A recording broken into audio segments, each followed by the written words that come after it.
Gwe Ipchilidah, hello and welcome to the Queen's Place Emera Center for the final game of the round-robin portion of the 2023 Don Johnson Memorial Cup here in Liverpool at the Queen's Place Emera Center, sponsored by Mercy Seafoods and Best Western Plus in Liverpool.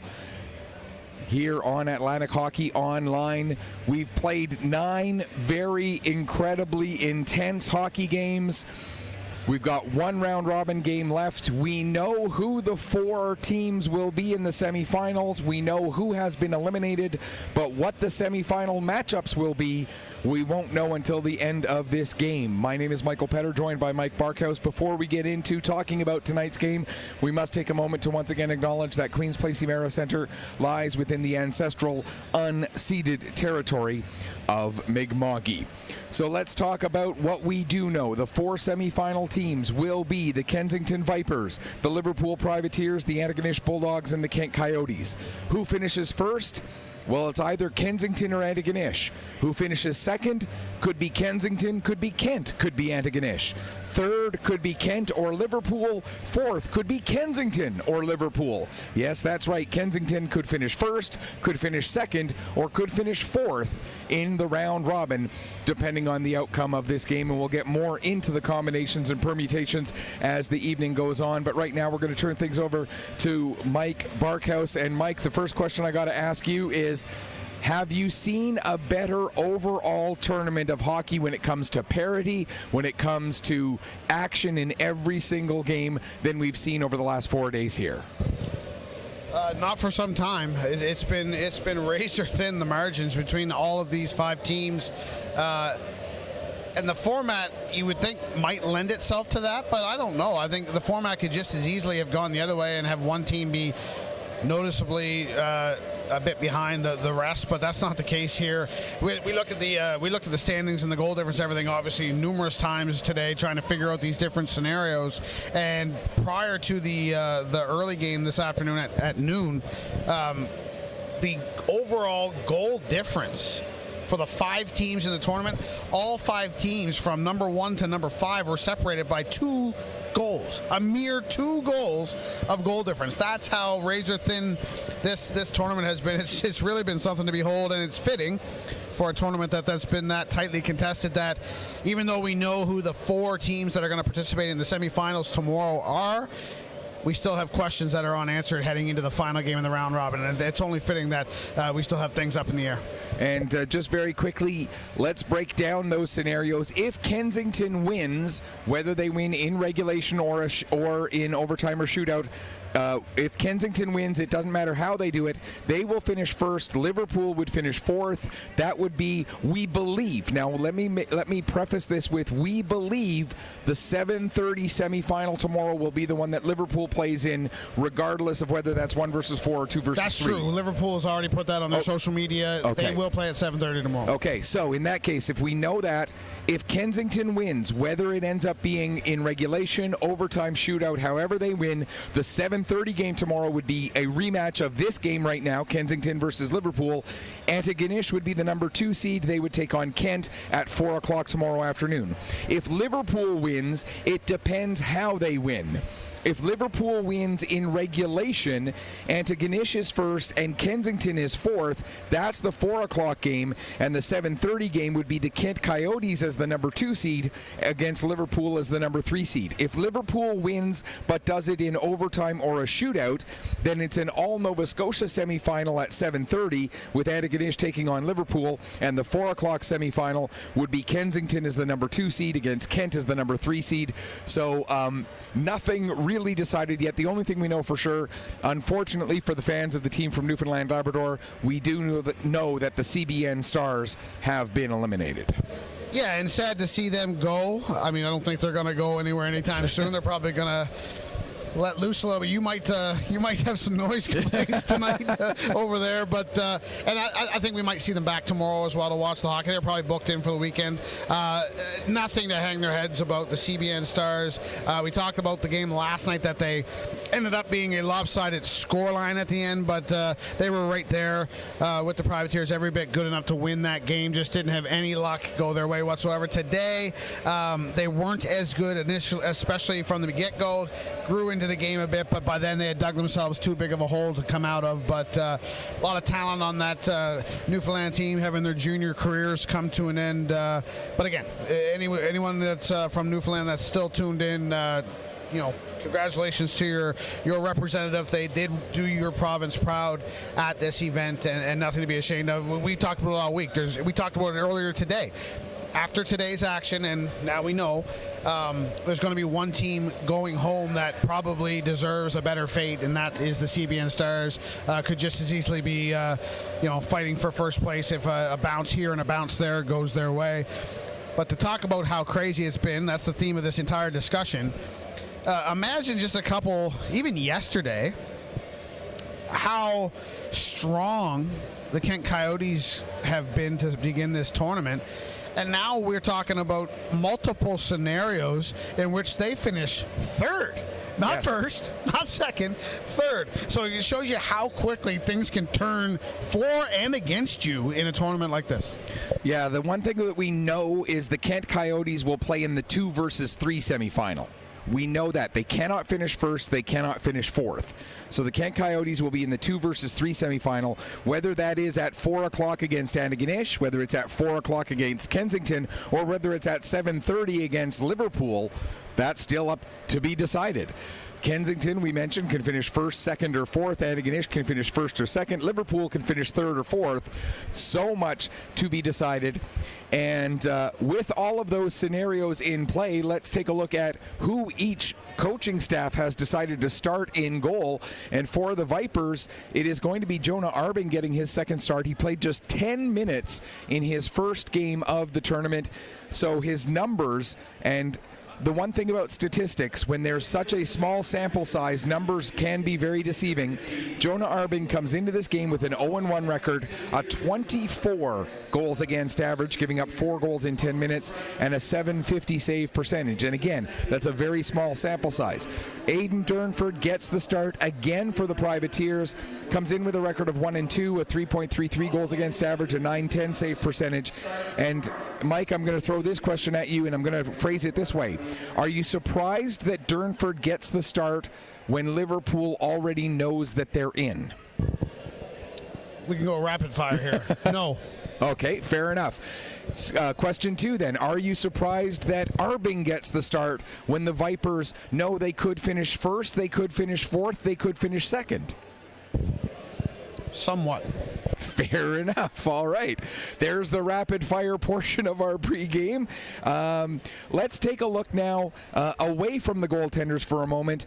We know who some of the big players are on each of these teams. Let's take a quick look at players who are not in the game today, and there are 2 that I want to talk about. One for the Liverpool Privateers, that's Riley Hurlburt drawing out of the lineup today. Zachary Evans draws in for tonight's game. The other one serving game 2 of his 2-game suspension, Max Sentner. He will be back in the lineup for the Vipers tomorrow, but he's out for tonight because of that suspension.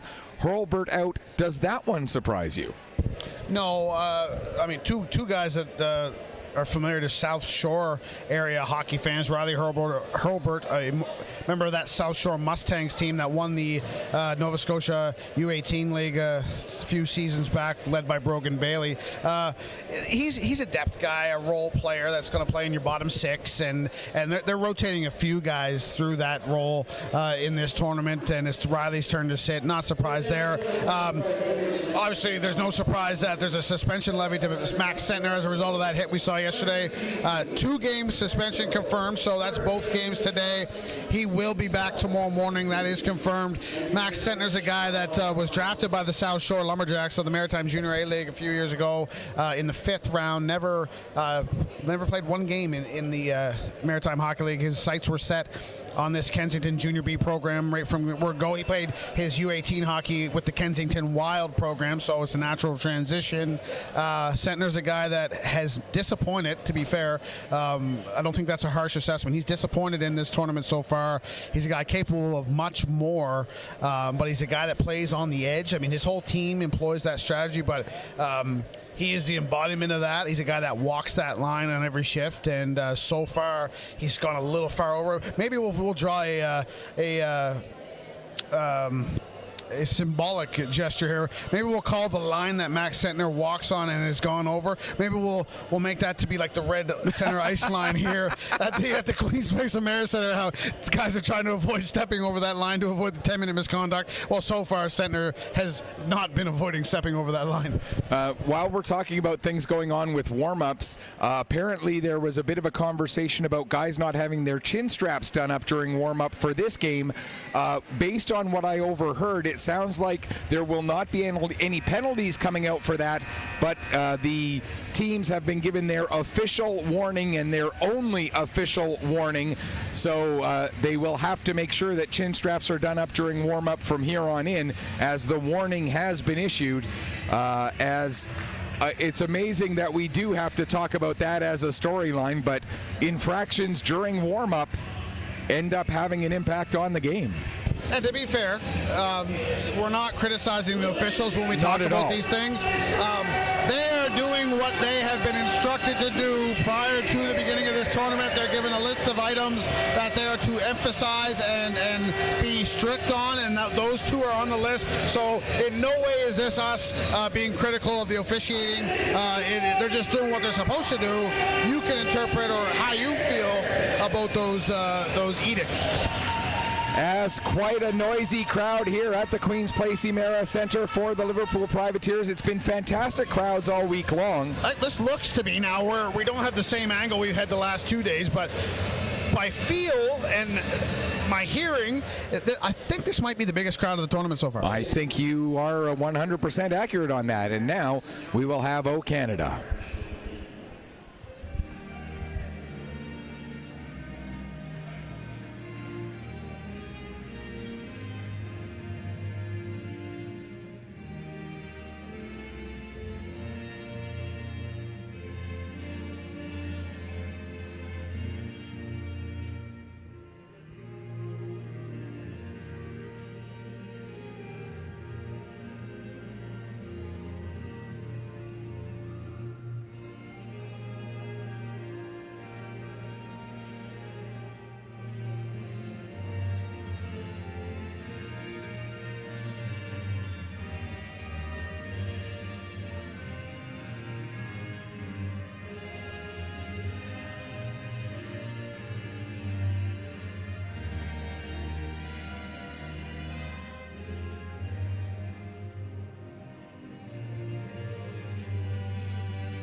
And we've mentioned it once already in this game, but it bears repeating. The two main sponsors for this tournament, Mercy Seafoods, Best Western Plus, 3 other sponsors who deserve recognition for their participation in this event, Esso, Hurricane Truck, Lift Truck, and Seaside Seafood. And as we have been alternating play-by-play all weekend long, it's Mike Barkhouse's turn to take the lead. So, Mike, I'm going to hand things over to you. Take it away.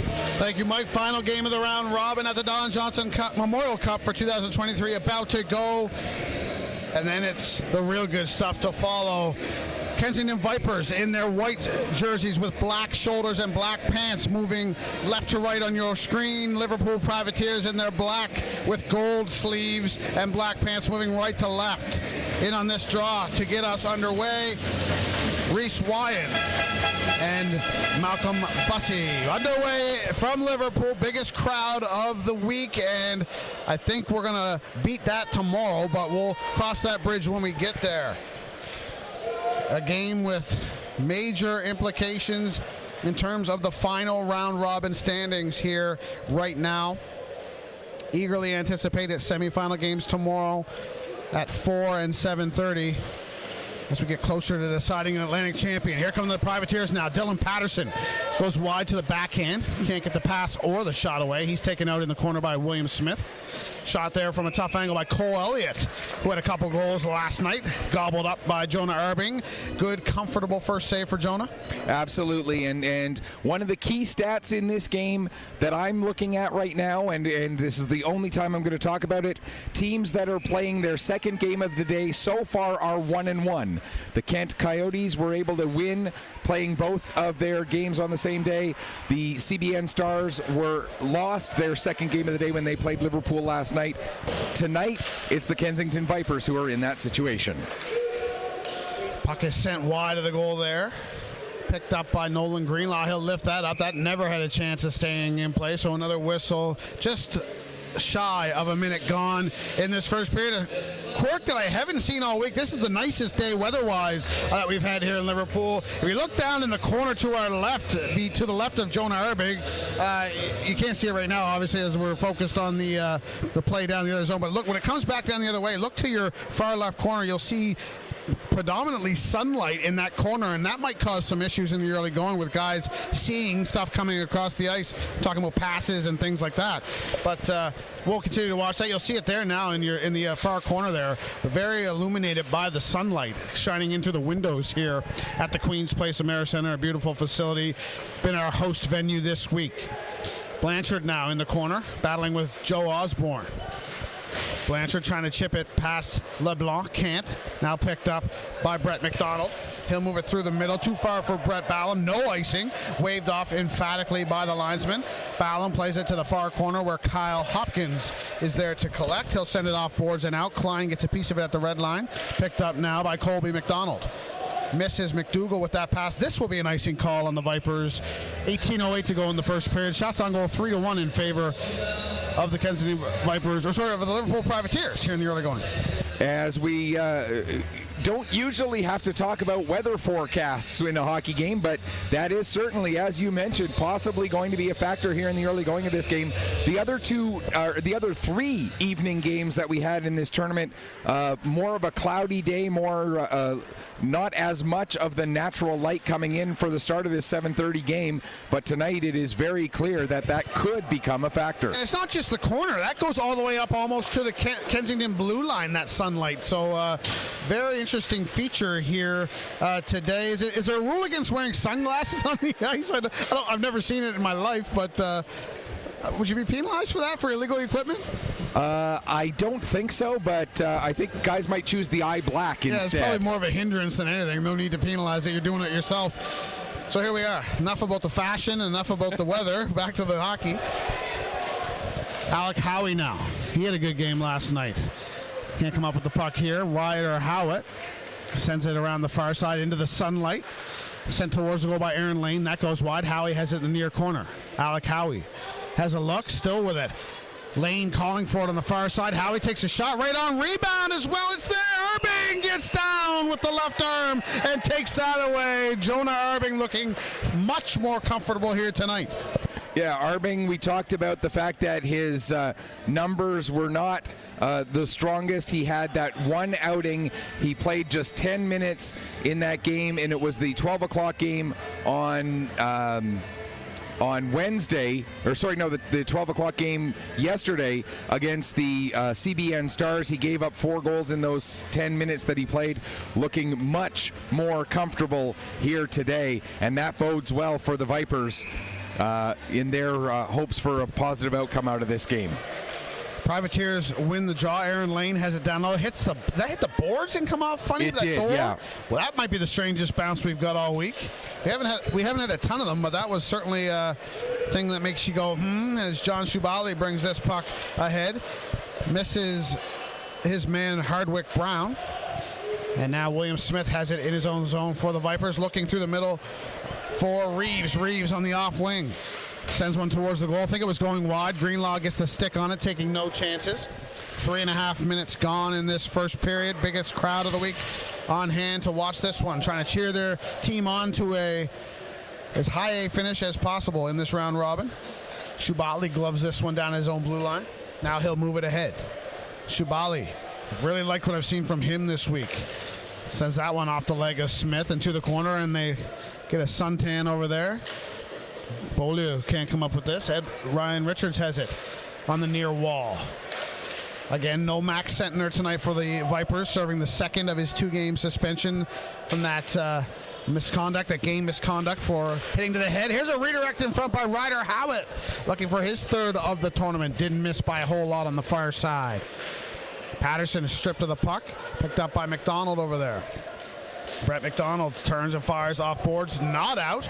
Patterson sends it back down low. Shots on goal 6-3 in the early going in favor of the Privateers. And there's shot number 7 off the stick of Dylan Patterson. Arbing kicks that out.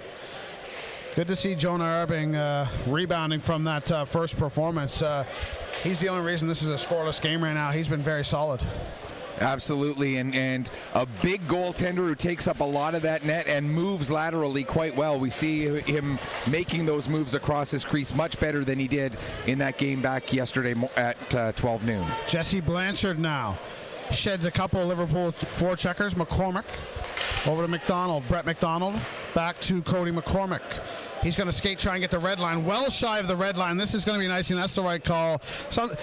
McCormick's surprised by it, but no, he was at least a foot and a half, 2 feet shy of that red line. So we'll get an icing call and an offensive zone faceoff for the Privateers. 14:53 to go in the first, still scoreless. You mentioned John Shubali and how impressive he has been. There are 2 guys I want to talk about who have not gotten onto the score sheet yet in any of their games, one for each team. Carson McKay for the Vipers is a guy that I'm looking to see some things from tonight.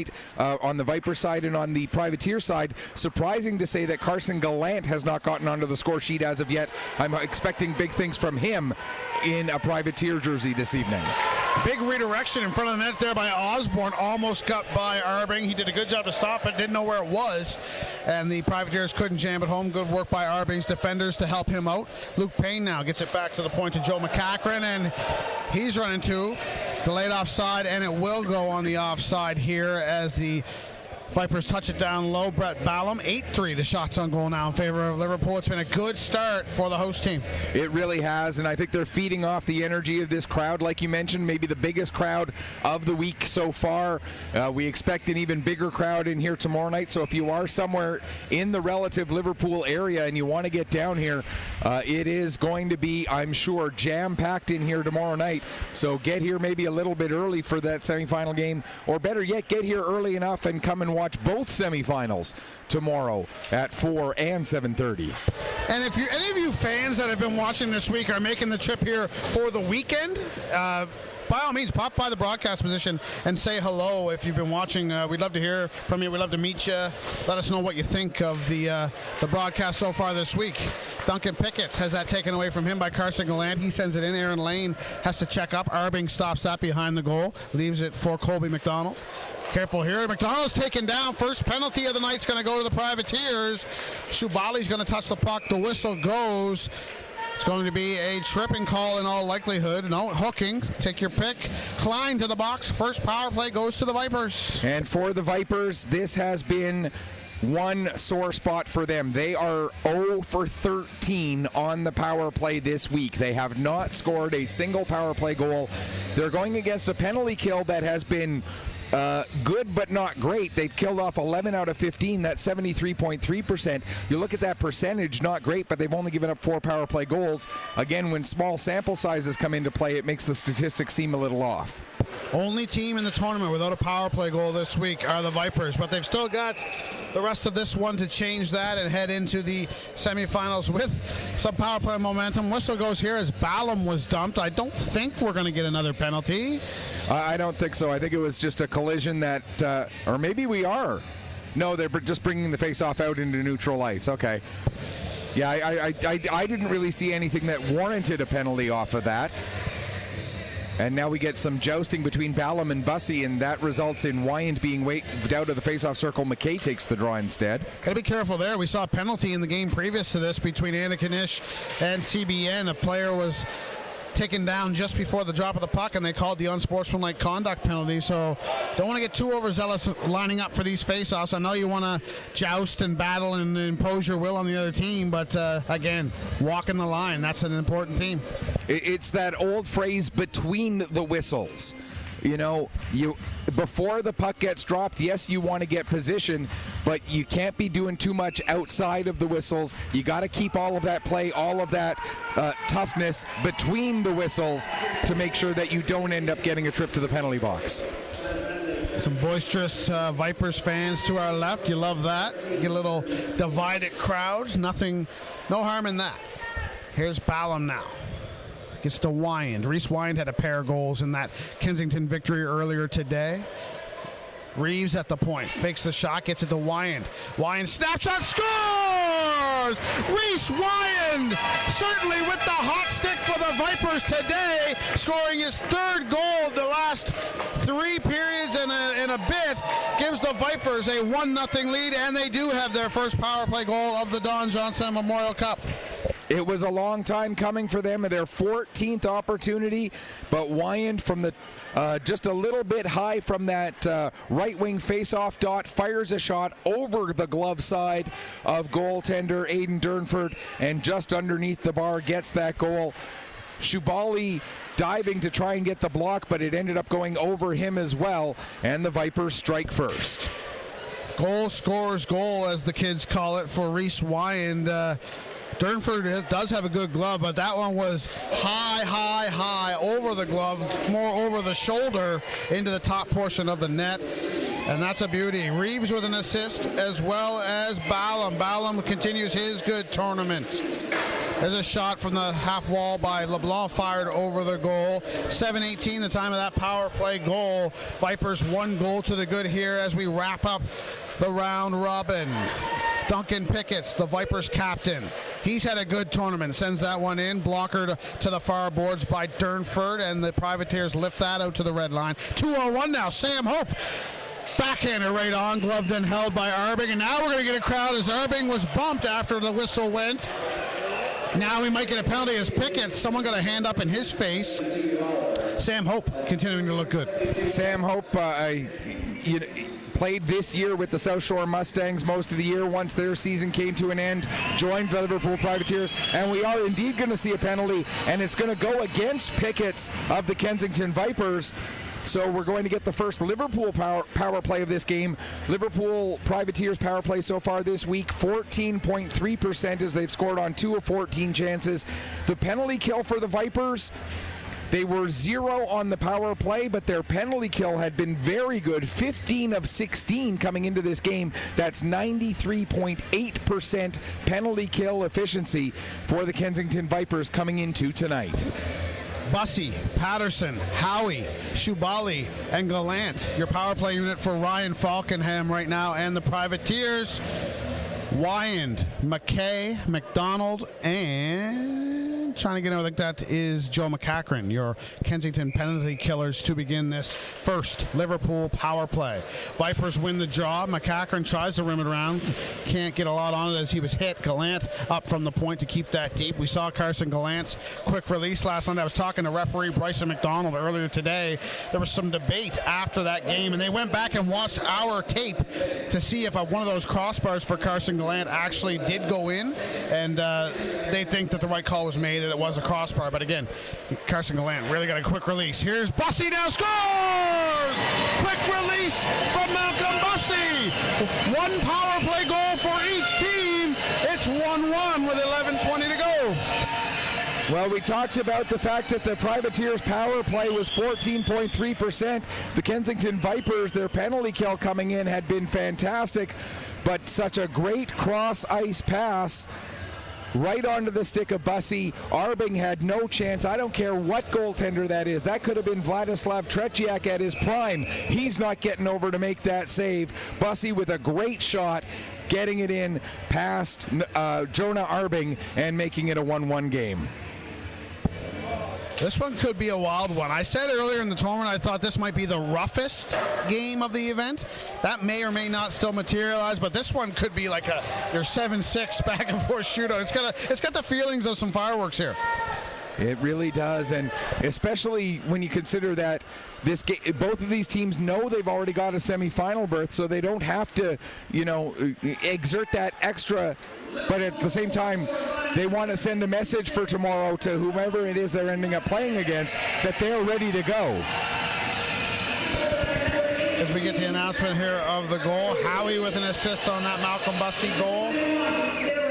Patterson with an assist as well. 8:40 the time of that power play goal.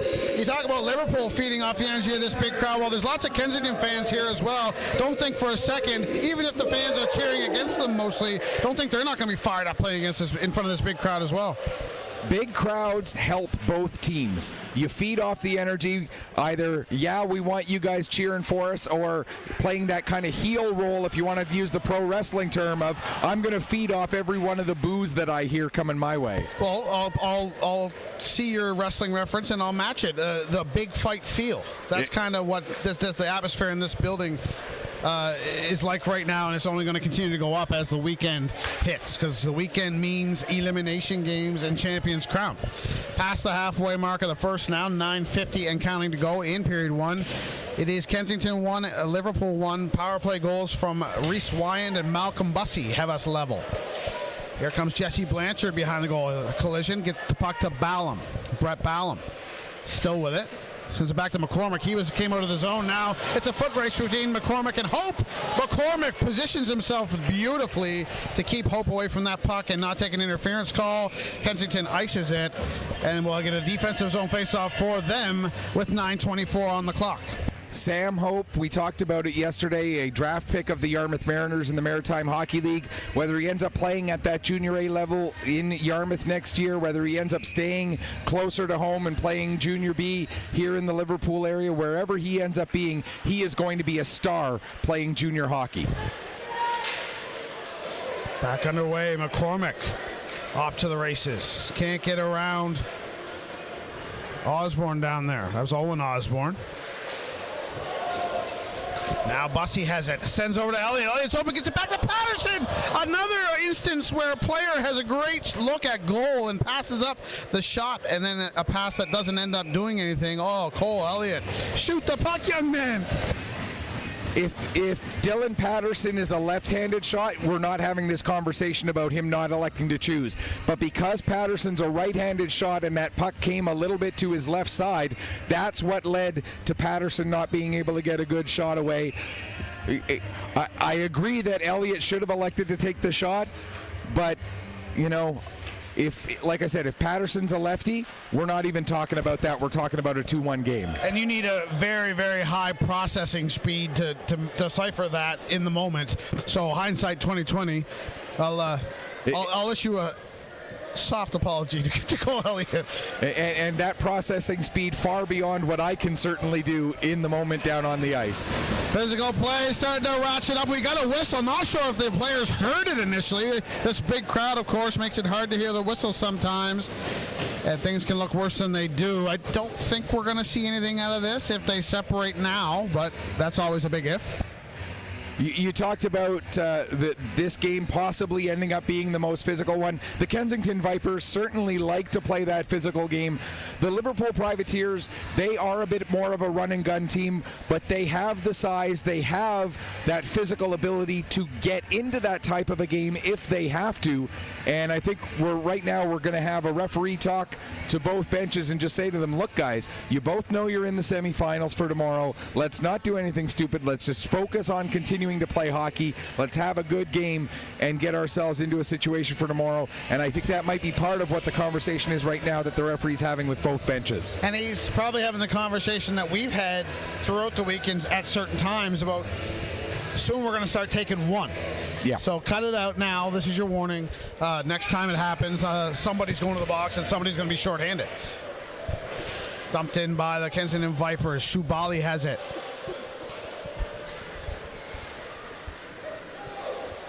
8:20 to go in the first. Irving out of the net. Greenwood sends it down low. Comes back to the point to Shubali, sends it towards the goal. Skipped a little bit on Arbing, but he handles it without trouble. Shots on goal now, 13-5, I believe it is. I think there's going to be one go up here shortly. It's 12-5 showing on the board right now. Take your pick, 12-5, 13-5. Sizable advantage. Liverpool has carried the play for the most part, but for that power play chance, it's been all Privateers. And I have to once again give the disclaimer, but if there's a discrepancy between what everybody knows the score to be and what the score is showing on your screen, it's only because I've forgotten to hit a button or just haven't gotten to hit that button yet. And thank you, Mike, for pointing out that I was delinquent on getting those scores updated. You mean we don't have a production truck outside? No. Unfortunately, our production consists entirely of you, I, and the fantastic, and I am not being sarcastic in any way when I say the fantastic, Seth Silver on the camera. Yeah, for your first opportunity to work with Seth. Seth does a great job for me in the MHL, and happy to have him here this week. I know he's happy to be here. He loves watching hockey. He loves tournament hockey, and he's given us some valuable, besides valuable cam work, he's given us some valuable insights and stuff we may have missed during games and things like that. So yeah, it's been a well-oiled machine for the most part here this week. Let's just hope we can keep it on the rails for 2 more days. LeBlanc now, back the other way for the Privateers, 2-on-2. He's got Hope with him. LeBlanc through to Hope, kind of lost the angle, tried to center it, and that's taken away by Wyand. He's got the goal tonight for the Vipers. He's looking for more, tries to get it over to Rees, and it hits the post, I believe. Crossbar, or did Durnford stop it? I think that might have been Durnford getting the shaft of the stick on that puck somehow. You guys have the opportunity at home to rewind and re-watch that and let us know how exactly it got stopped. As away from the play, we've got quite the battle going on here between, I believe that was Richards and Hopkins, rather. I think Hopkins was looking to see if the ref would turn away, and then every time he did, he would give another shot to Beaulieu. Again, walking the line, got to be very careful there. It was 8 Richards, not 6 Beaulieu. Yes, correct. My apologies. Bussy now. Down low for Elliott. Puck rolled off his stick just as he was about to send that out front. Patterson now, shot kicked out, big rebound, and Bussy sends it wide, looking for his second of the night. Lane now, down low for Malcolm Bussy. Back to Aaron Lane. Lane has a look, shoots through traffic, stopped by Arbing, rebounds there. Howitt rims it around the boards. Hopkins keeps it in, sends it down low. Patterson goes after it behind the goal, centers, it's loose in the crease, and Arbing covers it as behind the goal. There's another skirmish with Patterson getting dumped after he sent that out front. And that attempted centering pass went off the skate of Ethan Beaulieu and stopped right in front of Jonah Arbing. Arbing, with great recognition to realize that that puck had stopped right in front of him, dove down on it quickly and made the save, or made the stop.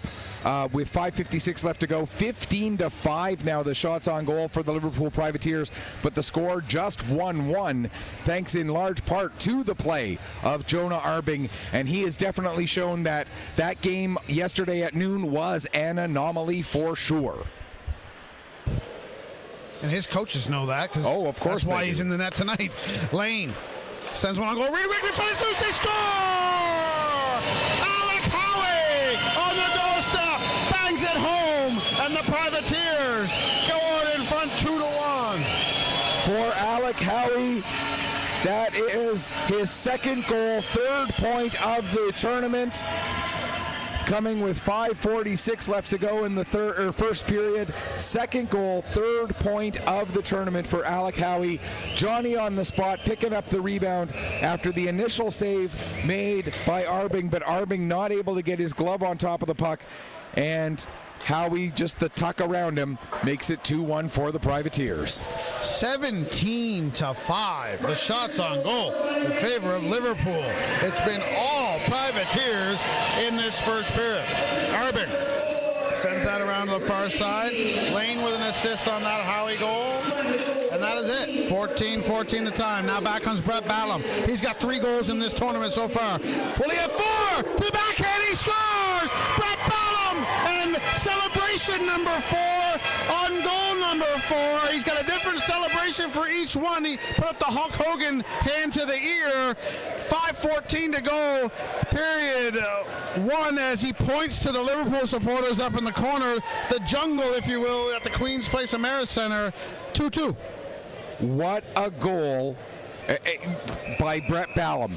That stick handling that he did coming through the slot to be able to bring the puck through a couple of defenders and then tuck it around Aiden Durnford, that was a goal scorer's goal.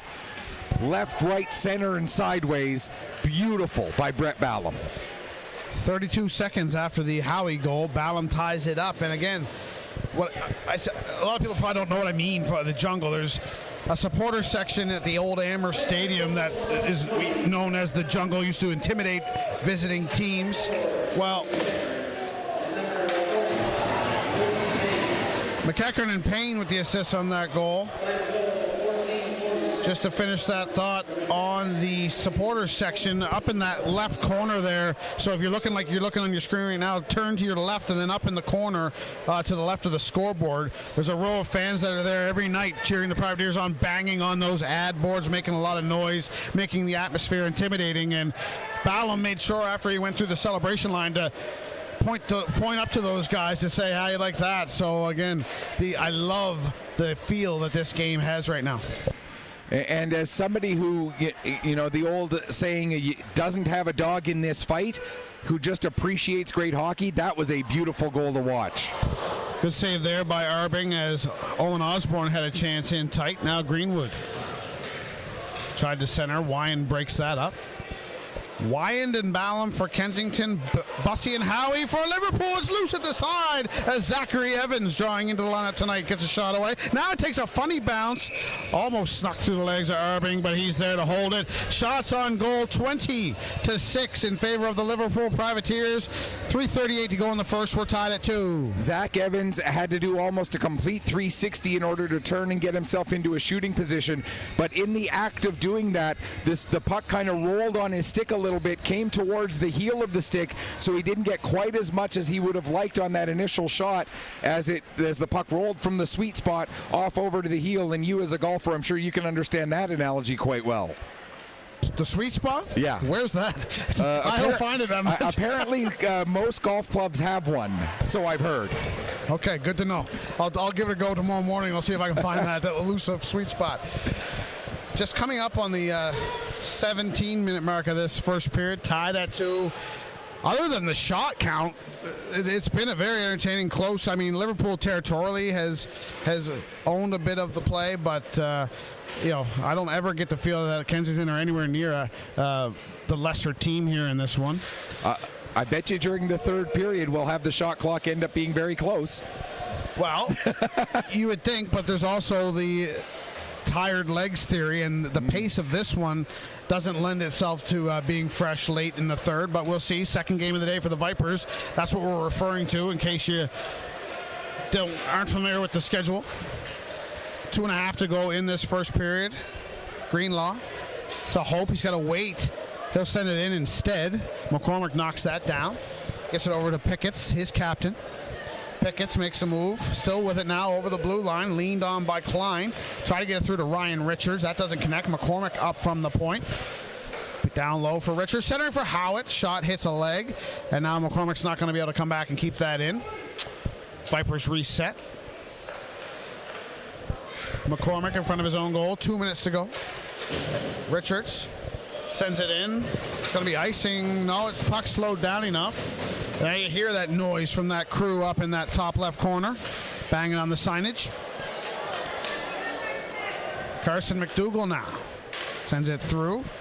Still with it. Now tries to get it over there on the far side to Payne. That's broken up. Now we're going to no. I thought we might see a trip there. The crowd agrees with me. Here's Howie now busting towards the goal. Lost it just before he could get the shot away. And the Vipers off glass and not out. Now it will get out. Osborne, that's Owen.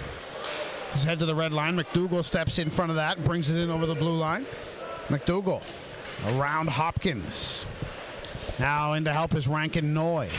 Noy sends it out the back of the goal. Now comes back to McCachran, kicks it down low. That works just fine. Noy, cross ice, looking for Payne, and that changed direction on him. Now Payne says enough of that. I'm going to throw the body around. Under a minute to go as McCachran again uses the skate, sends it down off of McDougall, and the stop for Noy to the backhand, scores! Rankin Noy on the backhand beats Durnford 5-hole, and with 52 seconds to go in the first period, the Vipers have their second lead of the night. And for Rankin Noy, that is his first goal and first point of the tournament. And gets the backhander just underneath Aidan Durnford through the 5-hole. And as you mentioned, second lead of the night for the Vipers. They led it 1-0. Liverpool scored 2 straight to make it 2-1. Now the Vipers have scored 2 straight to reclaim that lead 3-2. Well, my theory about this being a potentially close, high-scoring, wild affair is right on track. 5 goals in the first period. We're certainly on pace for some fireworks. Now Elliott sneaking in behind offside here as Smith got a piece of that to block it. That didn't allow the pass to get to Elliott and send him in all alone. Just a tick, half a second to be more exact, under 30 seconds to go in the first. So rather than having floods and rather than having a clock at all, let's just play first to 10 wins and call it a night. The way this is going, it might be last shot wins. Shubali lifts this in off the draw for Liverpool. Beaulieu has it, sends it around. Reeves can't knock it down. Shubali can't keep it in at the blue line. So he'll send it into the crowd instead. Why not? When all else fails, dump it off someone's head in the crowd.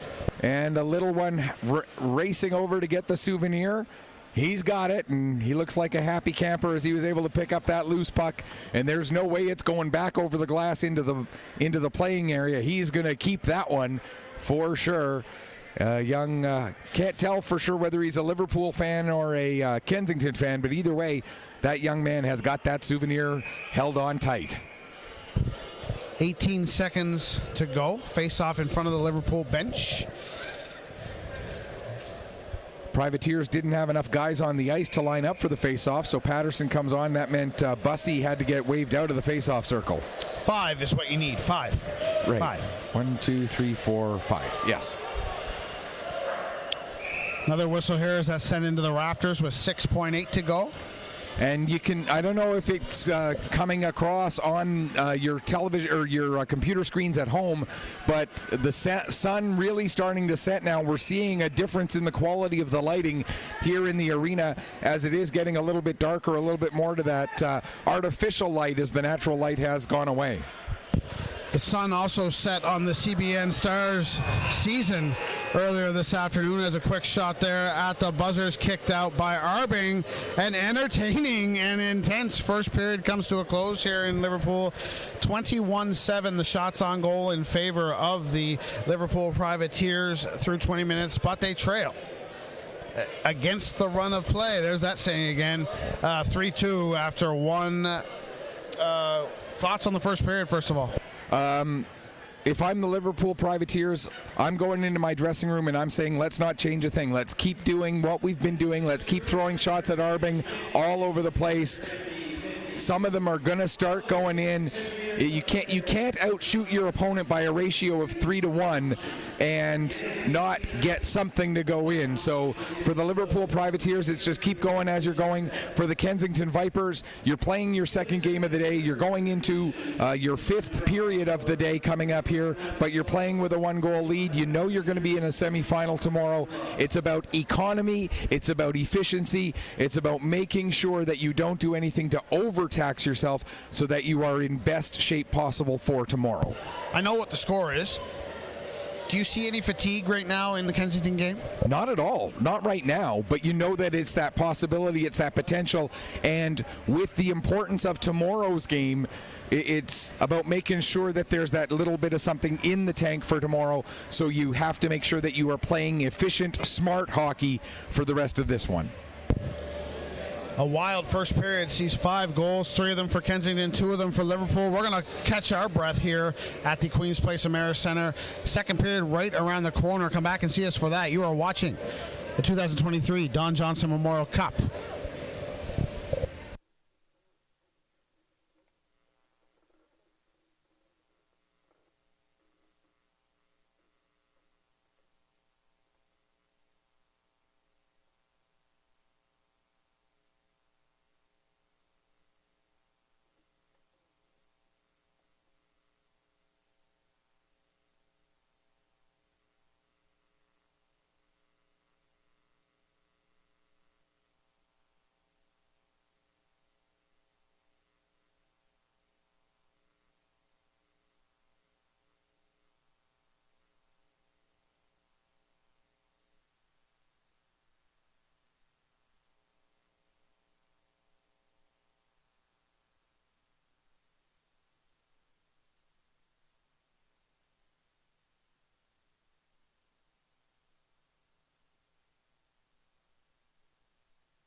Welcome back as we get ready for the start of the second period here. And once again, we want to thank Mercy Seafoods and Best Western Plus in Liverpool for their major sponsorship of this tournament, as well as some of the other sponsors, Esso, Hurricane Lift Truck, and Seaside Seafood. The Liverpool Privateers, of course, extending their thanks to all of those sponsors as well. Very quickly, we want to talk about a couple of other games of interest to people across Atlantic Canada. We're going to start with the week's majors, who were the Atlantic representatives at the TELUS Cup, or what used to be called the TELUS Cup, I should say. Week's majors getting eliminated today with a 5-2 loss to Saskatoon. The majors, a very good showing, but they end up going 1-4, so their tournament is done. The Northern Subway Selects, who are the U18 female Atlantic representatives at the Esso Cup, still going by that name, taking on the Stony Creek Sabres in one of the semifinals today. They are currently trailing 1-0 after 2 periods. And finally, at the Junior C Championship, which is also being played or being shown here on Atlantic Hockey Online through AOTV. Looking for the score of the game that's currently going on between the Southwest Storm and the Tri-County River Cats. As we pull up the live scoring on that one, it is 2-1 for the Storm at the end of the first period in that one. So the winner of that game advances directly to Sunday's final. The team that loses that game will have to take on the Sherwood Metros in the semifinal tomorrow night. And looking at that scoreline, both Brady Nickerson and Zach Darcy, as I knew him, both returning players from that finalist team that made it to the finals and lost to Western Valley at that event last year. So Southwest Storm looking to go one better. Playing away in the second period. That's sent in and kicked to the corner by Arbing. Liverpool looking for another fast start. There's a shot right on by Elliott. And Arbing makes the pad save there. Lane gets over to Shubali. Glove down by Beaulieu as it comes just over his blue line. Now Shubali will glove it down at his blue line. Elliott, good stick work there by Beaulieu. Good hand-eye coordination to knock it out of the air. Liverpool resets as some of the fans still finding their way back to their seats after the first intermission. Big crowd here in Liverpool tonight, and it's going to be bigger tomorrow night at 7:30 with the semifinal. Hopefully there'll be a big crowd here for the championship game, regardless of whether the Privateers are in it or not. But not any complaints about the crowds this week. They've been good. This is Junior B event. It's probably as good as the organizers could have hoped for. There's a shot right on from Patterson. Easy save for Arbing. First whistle comes a minute 8 into the second.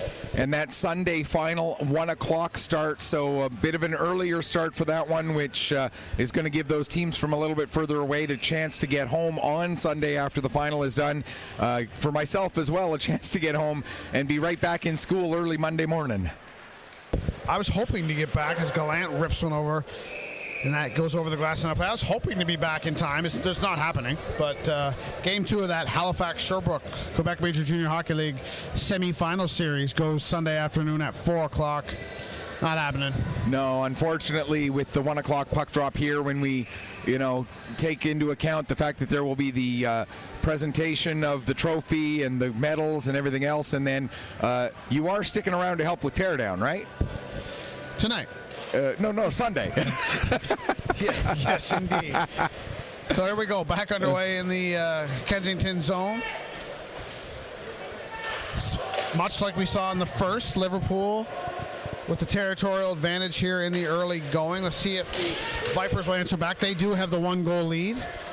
Horn now sends it out off glass. McDonald races back into his own zone for Klein in on the forecheck. Now Ballum's got it at the red line in front of the Liverpool bench. Brett Ballum. He has a goal in this hockey game. His 4th of the tournament. McCormick to the red line. Redirected by Ballum. Comes right back to him. Now he'll send it right on goal. Gloved by Durnford. And he will take no chances and hold on with Jesse Blanchard bearing down on him. 18:02 to go. Second period. 24-8. That's right. 24-8. The shots on goal in favor of the Liverpool Privateers. 3 goals on 8 shots for the Kensington Vipers.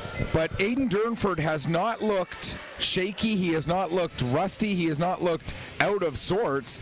It's just the shots that the Vipers have gotten through, the 3 of them have been that good that Durnford just wasn't able to get them. The only thing, I think he might, if you asked him, he might want the Rankin Noy goal back. The back Fair enough, legs. yeah. The other two, just pinpoint accurate goals. But yeah, Durnford, we saw the best of Aiden Durnford last night. He was stellar, to say the least. This one's gloved down by McDonald, sent towards the goal. Owen Osborne gives it away. Well, skipped over the stick of Ryder Howitt. And now it's going to be lifted, into the rafters. Again, you mentioned the low ceiling. Well, it's not that the ceiling's low. The beams that hang down so far that it makes the appearance of a low ceiling. Not often that a puck is flipped in the air that we don't get a whistle. And I mean, comparatively, when I talk about, again, the rink in Pictou County that the Scotians play out of, Trenton Arena, it's even far lower than this. I mean, we literally would be standing up above the top of the arena at this height above the ice. Still comparatively more room than some other Junior B rinks, but compared to some of the Junior A rinks that we might have seen across the way, this is a pretty low ceiling. Has there been any talk of that team moving? And I don't mean move as in the franchise being moved. I mean to a different location locally? There has been, there always is every year talk about, Trenton Arena is a bit of an old barn. Maybe we'll talk about moving. The one thing I will tell you for sure, they will never move into the Pictou County Wellness Center. That will not happen. They will not move into the Wellness Center. If they do move within Pictou County, Hector Arena in the town of Pictou is one that's been talked about as a possible location for them, but they like having that more confined, smaller, cozier kind of atmosphere. I don't see them, I would be shocked if they were to ever move into the Wellness Center on any sort of permanent basis. They did play at the Hector for some time, did they not? They played at the Hector, but I mean, you're going back 20 years for when they played at the Hector on a regular basis. They've played a game here and there at the Hector because of ice availability, but it is not their regular rink, just like they've played at the Wellness Center a game or two here and there because of ice availability. But Trenton Arena was, and probably always will be their home rink, barring... Like when there are ice issues or something like that, yes, they will go to the Wellness Center for a game or two, but it's generally Trenton, and if they have to, Hector, and then the Wellness Center.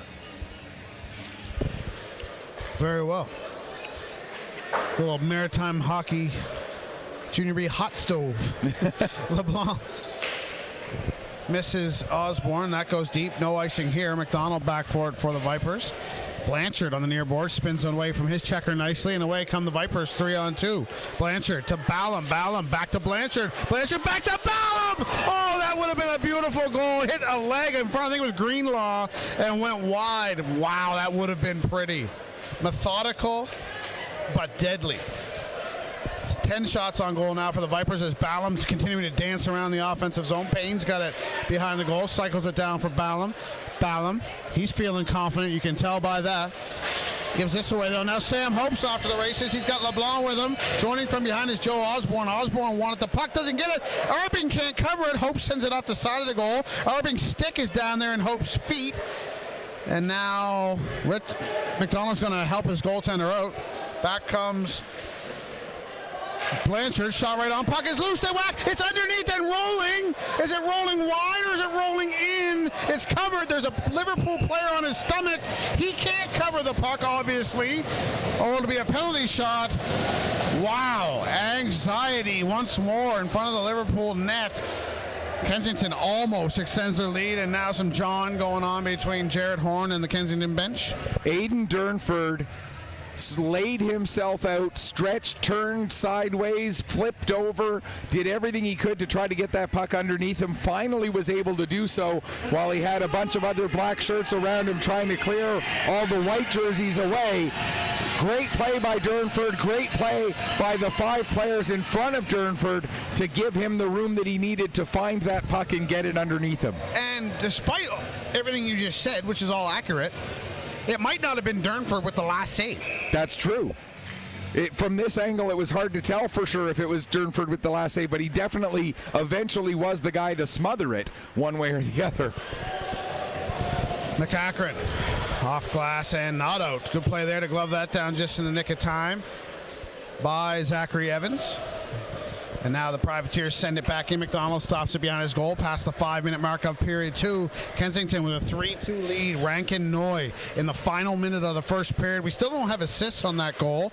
It wasn't announced here in the building, and the game sheet site, to my knowledge, has not updated it yet. Yeah, still not Durford updated. scoops that for another stoppage. Yeah, still not updated, unfortunately. And now we're going to see some penalties here. Unsportsmanlike conduct. And is it going to be one against each side, or is it just the one? It is just the one. Ryan Richards will go off for the unsportsmanlike conduct penalty, so the Liverpool Privateers will get their second power play of the game. And they did score with that first man advantage they had back in the first period. A chance to tie this game up if they can strike with the man advantage here for the second time. Not what the Vipers need from Ryan Richards there. Again, you're being outshot heavily. You do have a lead despite that. Now you're going to send a 1-for-1 Liverpool power play back to work. That's just, again, we've talked about winning hockey throughout the week. That's not winning hockey from Ryan Richards there. Big kill here for the Vipers as Shubali leads the puck and the rush up ice for the for the Privateers. Sends it in. Arbing out of the net to play it. Stopped on the half boards. Not sure, that's Bussy down there. He has the power play goal for the Privateers in this one. Patterson behind the goal to Howie. Howie doing what Howie does, over to Shubali to Gallant. Gallant, snapshot right on, hit Reeves' stick as well, and Arbing stops that. No rebound with Dylan Patterson right in his grill. Not only did it hit Reeves' stick, but Patterson's stick was right in there as well to try and get a second deflection on it. But Arbing so well positioned that even if it had been redirected a second time off of Patterson, I think that Arbing would have been in a good spot to make a save anyway. Now we've got another bit of an issue over at the timekeeper's bench. Not quite sure what it was, but whatever it was, we're able to continue on. Puck is sent down right on Durnford. He'll stop it and leave it for Shubali. Quarterbacking the power play for the Liverpool Privateers, Malcolm Bussy. Bussy stops, changes direction, I should say, at the red line. Gets it to Dylan Patterson. Now the Privateers will set up. Bussy behind the goal. Trying to get to Howie. Blanchard takes that away. Now gets it to Picketts. Here comes Duncan Picketts, shorthanded. Picketts should probably have more goals based on the scoring chances he's generated. He's hit the post as well, but still a good tournament for the Kensington captain, and I don't think we've seen his last involvement offensively here this week. Gallant. Going wide, now dropping it back for Klein. Shoots right on, stick save by Arbing, and that goes out of play. Can't say enough about the performance, the rebound performance, and I don't mean rebound of a puck, but the rebound bounce back performance of Jonah Arbing here tonight. You know, we said it a lot during that game yesterday that every goaltender is going to have one of those games from time to time where the puck just is not working on his side. That was Jonah Arbing yesterday. Today, Jonah Arbing, to use the phrase we've used a couple of times, has that puck looking like a beach ball for him. Aaron Lane. Just 15 seconds left on this Liverpool power play. Lane keeps it in, sends it over for Greenlaw. That was a hard one to handle. He'll send it down low. LeBlanc kicks it. Gets it back to Greenlaw. Greenlaw walks to the middle. Snapshot through traffic. That hits something on the way in and goes wide. You can hear the stick of Durnford hitting the ice. That means the penalty is coming to a close. Privateers 1 for 2 on the power play now as Klein sends that shot wide. Greenlaw snaps that rolling puck. Doesn't get through, and now we might have an icing call here on the Vipers. Yes, we do. Richards was trying to race up, but of course, no hybrid icing in this event from what we can tell. And that was icing all day. Richards just wasted his energy. And then Richards having some things to say to the area that you've lovingly referred to as the jungle, and they respond with some noise right back of their own. So a great give and take between the Kensington Viper forward and the Liverpool Privateer fans up in the area just off to Durnford's right now. Before we leave here this weekend, we have to rename that. I don't like Jungle's already taken. Yes. So let's rename that area. And maybe that's a legacy we'll leave in this building from after we leave. Maybe it'll be adopted here in Liverpool. We don't have to think about it right now. Give us some thought, but something marine or nautical or pirate related. I've got a couple ideas starting to percolate. Gallows? Yeah. Not a fan of Gallows. I got a couple ideas that are starting to percolate. Just leave it with me there. Gallows isn't piratey. No. It's also kind of morbid. Crow's Nest. Yeah. Because it is up a little bit higher. Yeah. That's one option. Leave it with me a little bit longer. Yeah, we got some time. We still have a couple days to refine our but we definitely have to name that up there. It's deserving of a name. It stood out to me as soon as we got here Tuesday night as a unique little viewing area. Here come the Vipers now in right on, and that's an important save from Aidan Durnford as Brett Ballum, who has looked dangerous all night, was looking for his 5th of the tournament. 11:46 to go in the second. 3-2 Kensington. And not just an important save in regards to the story of this game, but an important save in regards to the story of Aidan Durnford. As for him, that's his 13th save on 16 shots. Like we said, he hasn't looked shaky, but the save percentage numbers in this game not where they should be for Aidan Durnford to this point.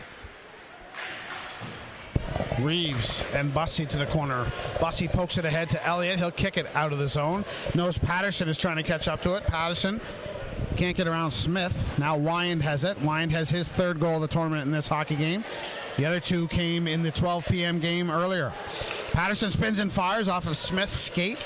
Patterson has it again. Can't get it past Wyand in the corner. Now Wyand gets it ahead to Reeves. Nick Reeves, former Summerside Western Capital, tries to get it ahead to Carson McKay, the former South Shore Lumberjack, who, as you mentioned, surprisingly quiet tournament for him, leading the Vipers in scoring during the regular season, was among their leaders in the playoffs as well, but he hasn't got on track yet here at the Don Johnson Memorial Cup. Patterson now trying to get around Smith, gets it to Elliott. Elliott from a weird angle. That goes wide. Kept in at the far point. Boyce Shubali sends it intentionally wide off the end boards. Didn't get the bounce he was hoping for. Now a player bumped and dumped down there, and that draws a reaction from the to-be-named supporters area. I've got it. Oh, he's got another one. And now Arbing's stick is in the other side of the net below the goal line now. He's lost his stick a couple times in this period. Will it hurt him here? It's loose. They jam away. The pad is down. The puck has hit it. And it stays out. Now centering pass goes through everything. Lane with a chance. That's blocked by McKay. Stick is now in front of Arbing thanks to Beaulieu, and he'll pick that up. In ball hockey, that's a penalty. Speaking of penalties, we're going to get one here to Liverpool. Here's a shot by Wyand, goes wide. Arbing just getting to the bench for the extra attacker. It's an interference call. I think it's Bussey. It is going to be Bussey. Bussey could have taken one for slashing, one for cross-checking, and one for interference in that whole sequence. He's just going to get the interference penalty, but he took one hack at one player, then cross-checked a second, then got in the way of a third and threw a little bit of an elbow, and you put all that together, he's lucky he's only got 2 minutes out of all of that sequence, just coming 8 seconds past the midway point of this game. 1 for 1 on the power play tonight are the Kensington Vipers. Reese Wyand, his first goal of the game for any team, 7-18 on the power play. That was the power play goal for the Vipers. Let's see what they can do on this occasion. Howitt, Ryder Howitt. We've talked about how much we like his game in this tournament. Howitt, 2-goal game. Yesterday, was it, or the day before? Yesterday, I think. Yesterday. So, and there's Howe in the slot. Loses the handle just before he gets the shot away. Now back comes Klein, shorthanded. He's got Joe Osborne with him. Klein shoots, and that hit the stick of McDonald and goes over the goal. That looked promising from a Liverpool perspective. Now Pickett digs that puck out, slides it over to Howard on the far boards, can't knock it down. Now Greenlaw will fire it off a stick and to the red line. And they're going to call that a hand pass, as it did just go off the tip of Pickett's fingers, and then the next player to touch it was another Kensington Viper. Okay, the sound of that... Let me have it. Okay, the sound of that booming makes me think of cannon fire. Therefore, a turret, which is a high part on a military ship where guns are fixed. You can turn in order to shoot the guns in any direction. Ladies and gentlemen, we bring you the turret in Queen's Place Emera Center. I like the logic. I like the thought that went into it. To be determined whether the locals adopt it. Ballum shoots right on pad save. Now Durnford is kicked in the face by Ballum, obviously not intentional. Ballum was falling down. The skate came up and hit Durnford in the mask. I think Durnford's more concerned about the mask right now, so that's good news. If he's more concerned about the mask, he's probably all right. Yeah, and the great thing to see out of that, Ballum, the very first thing he did was turn and check on Aiden Durnford. I saw a play similar to that earlier this year. I believe it was at the U18 level where a skate came up, caught a goaltender. He ended up having to get 18 stitches. I can't remember which goaltender it was. It was the visiting goalie in whatever the game was. I want to say U18 weeks against somebody. Such a scary moment, especially when you think going back a long time ago, players like Clint Malarchuk. Bolio one-timer goes just wide. 35 seconds left in this Kensington power play. Wyatt scores again! Second power play goal of the night. Fourth goal of any kind in this tournament for Reese Wyand. And it's 4-2 Kensington. They are on their way to finishing first in the round robin. Reese Wyand is having himself a day. 4 goals for Reese Wyand, 2 in the noon game, 2 in this one. This is going to be a day that he's going to remember for a long, long time to come. 2 for 2 on the power play are the Kensington Vipers, and that's been the difference. They're being outshot 28-17, but discipline has played a factor in this hockey game. Will the Liverpool Privateers learn their lesson? We are about to find out. Greenlaw looking for Osborne. Osborne down in the corner. I hope some of you Liverpool fans that aren't here and are watching at home will help spread the word about us trying to name that section up there, the turret. Now here's a nice move. On the backhand, stopped by Durnford. That was Carson McDougall. Penalty coming to the Privateers, so they haven't learned the lesson yet. We'll see if there's anything else that comes. We got 7:54 to go in the second. Let's see how this shakes out. If I'm the head coach of the Liverpool Privateers, I'm okay with taking that penalty because that penalty denied a scoring chance in that moment for McDougall. It's one of those things where, okay, that's an okay penalty to take. The one that Bussey took earlier, I'm not so okay with if I'm the coaching staff. But that one, I will take that kind of a penalty and go, yep, they beat us clean. We had to do what we had to do to deny that scoring chance. Fair enough, penalty taken. Well, here we go. Reese Wyand's got 2 power play goals tonight. Does he have a third on his stick? He's out there now. Gotta be. That's the easiest coaching move in the world. Wyand scores!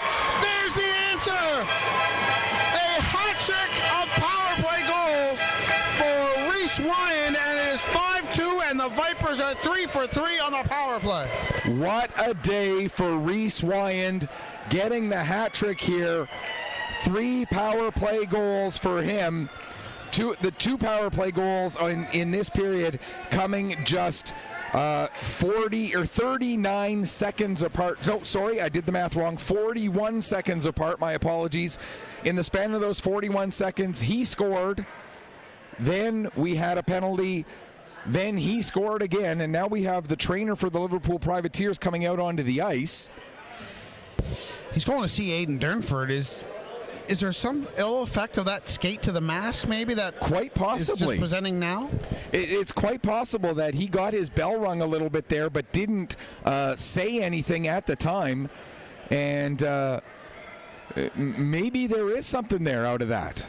It's hard to say for sure, but we know the trainer is out there taking a look at him right now. I'm curious as to what prompted the trainer to come onto the ice. He obviously saw something, or maybe Durnford signaled. Hard to say, but Reese Wyand is shooting his way up the scoring charts in this tournament.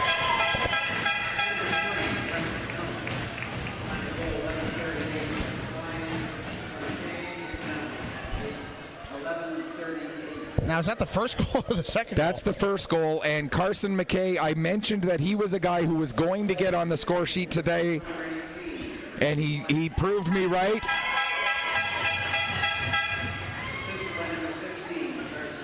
Carson McKay with yet another assist, and this is going to be it for Aiden Durnford. He's going to come out. And the second one, Reeves gets the second assist on that one. I didn't catch the second assist on the first of those 2 goals. Bow. Okay. Anything on the Rankin Noy goal at the end of the first? Still nothing put up on that. Unfortunately, there must be an issue with the online scoring, but right now the bigger story for the moment, Chase Crowell making his second appearance of this tournament. He played 24 seconds yesterday, so these numbers don't mean anything, but he has no official win-loss record. He has a 0.0 goals against average and a 0 save percentage because he did not see a shot in the 24 seconds that he played at the end of last night's game. And is now in with 7:20, or came in with 7:41 left to go in the second period. And that could be a big story for tomorrow as well. If Aiden Durnford is out for today, and if he's not available to come back tomorrow, it's now going to have to be Chase Crowell who will have to carry his team from between his pipes the rest of the way. Definitely something that we're going to monitor going forward for you. Here comes Alec Howie. Shoots right on this blocker to side by Arbing. Howie looking for his second of the night. Gallant down low. Williams Smith steps in front of that. The atmosphere in here right now is a bit different than it was half hour ago, I'll tell you that. Crowell out of the net. Puck is rolling on him. He fires it hard off glass right to Gallant. That's that had good intentions, and it had the look of something dangerous, but then stalled through the neutral zone. Interesting times here. What a day for the Kensington Vipers right now. What a day for Reese Wyand. What a day for the Kensington Vipers. So far, a successful trip to Nova Scotia for this Don Johnson Memorial Cup, and now the puck is sent over the glass on the far side and out of play. Stoppage comes with 6:14 to go in the second. As another young fan able to pick up a souvenir out of that one, and one of those things, I'm going to get onto a soapbox here for a little quick moment. If a goalie does that, it's a delay of game penalty, but a guy who has better control of his stick, when he does that, it's not. I'm just saying. Couple shots there, don't get through. Now shots pass looking for Patterson. He would have been off to the races. What a play defensively. I didn't catch. Was that Ballum? It was McCacken. It was McCacken. Excellent play there to break that out. That would have been a breakaway for Dylan Patterson. Well, the volume is going up, and it's the Kensington Vipers fans that are the cause.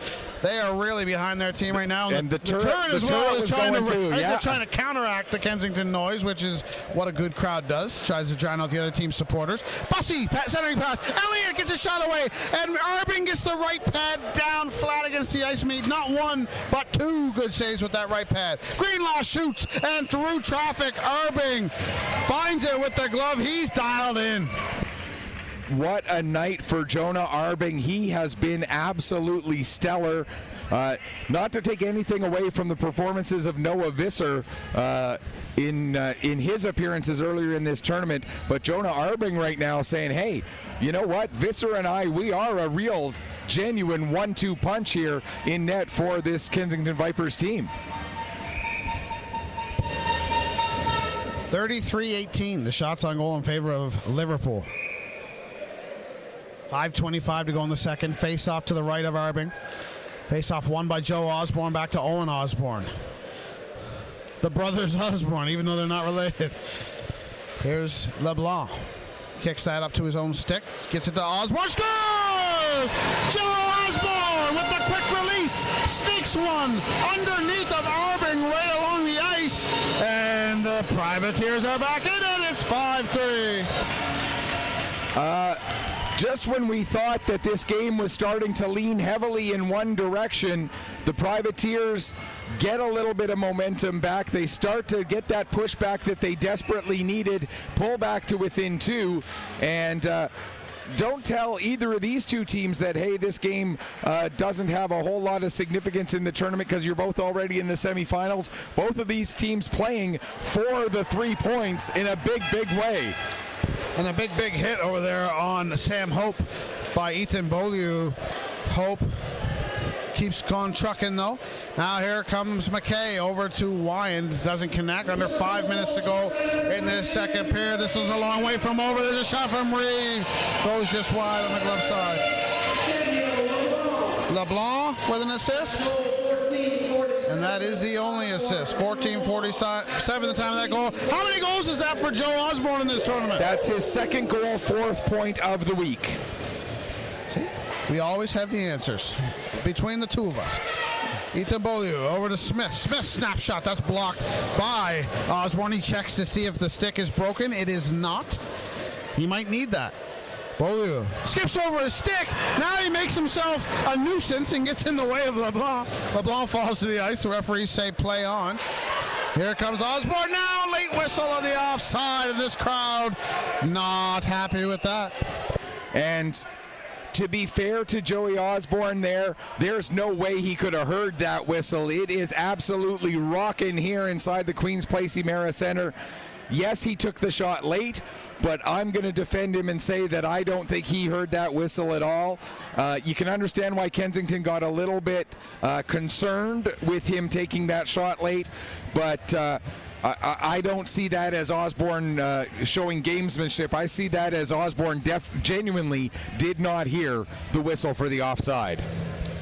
And it's a good problem that sometimes it's hard to hear the whistle in here again. That means the emotion is back in the building. It means the dueling sets of fans are back at it in full voice. And that's what you want to see here with a period and about 4 minutes to go in the round robin. Richards, far side. Whiffs on that, dump in, has to wait now as Howitt's in an offside position, slides it to Pickett's. Duncan Pickett's wide on lane, looking to drop it back to Howitt. That misfires. Now back come the Privateers. Klein, he's got Carson Gallant with him. Klein tried to get over to Gallant, that was well behind him, and the Vipers clear. 3.5 to go in the second. Privateers have got it back within a pair, but Aiden Durnford is, what we think at least, for now done for the night. It's the Chase Kroll show. Klein gloves this down the blue line nicely. Now Howie runs into him, and that throws Klein off completely. And his shot goes harmlessly to the corner. Now Pickett's battling with Shubali. That's two big bodies. McDonald spinning away from Hardwick Brown. McDonald goes off the glass, past Howitt. Shubali back to Gallant. Gallant misses Brown with that. McCachran can't clear on the backhand. Now Gallant misses that, swiping with the glove. Greenlaw over to Shubali. He'll send it back in, delayed offside as Howie tags up. McCachran first two in the corner. Reverses for McDonald.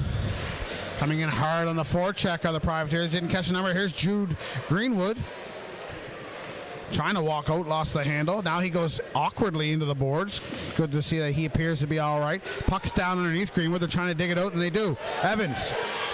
Zachary Evans has his stick lifted, and away comes Jesse Blanchard, 1-on-2. He'll send it in.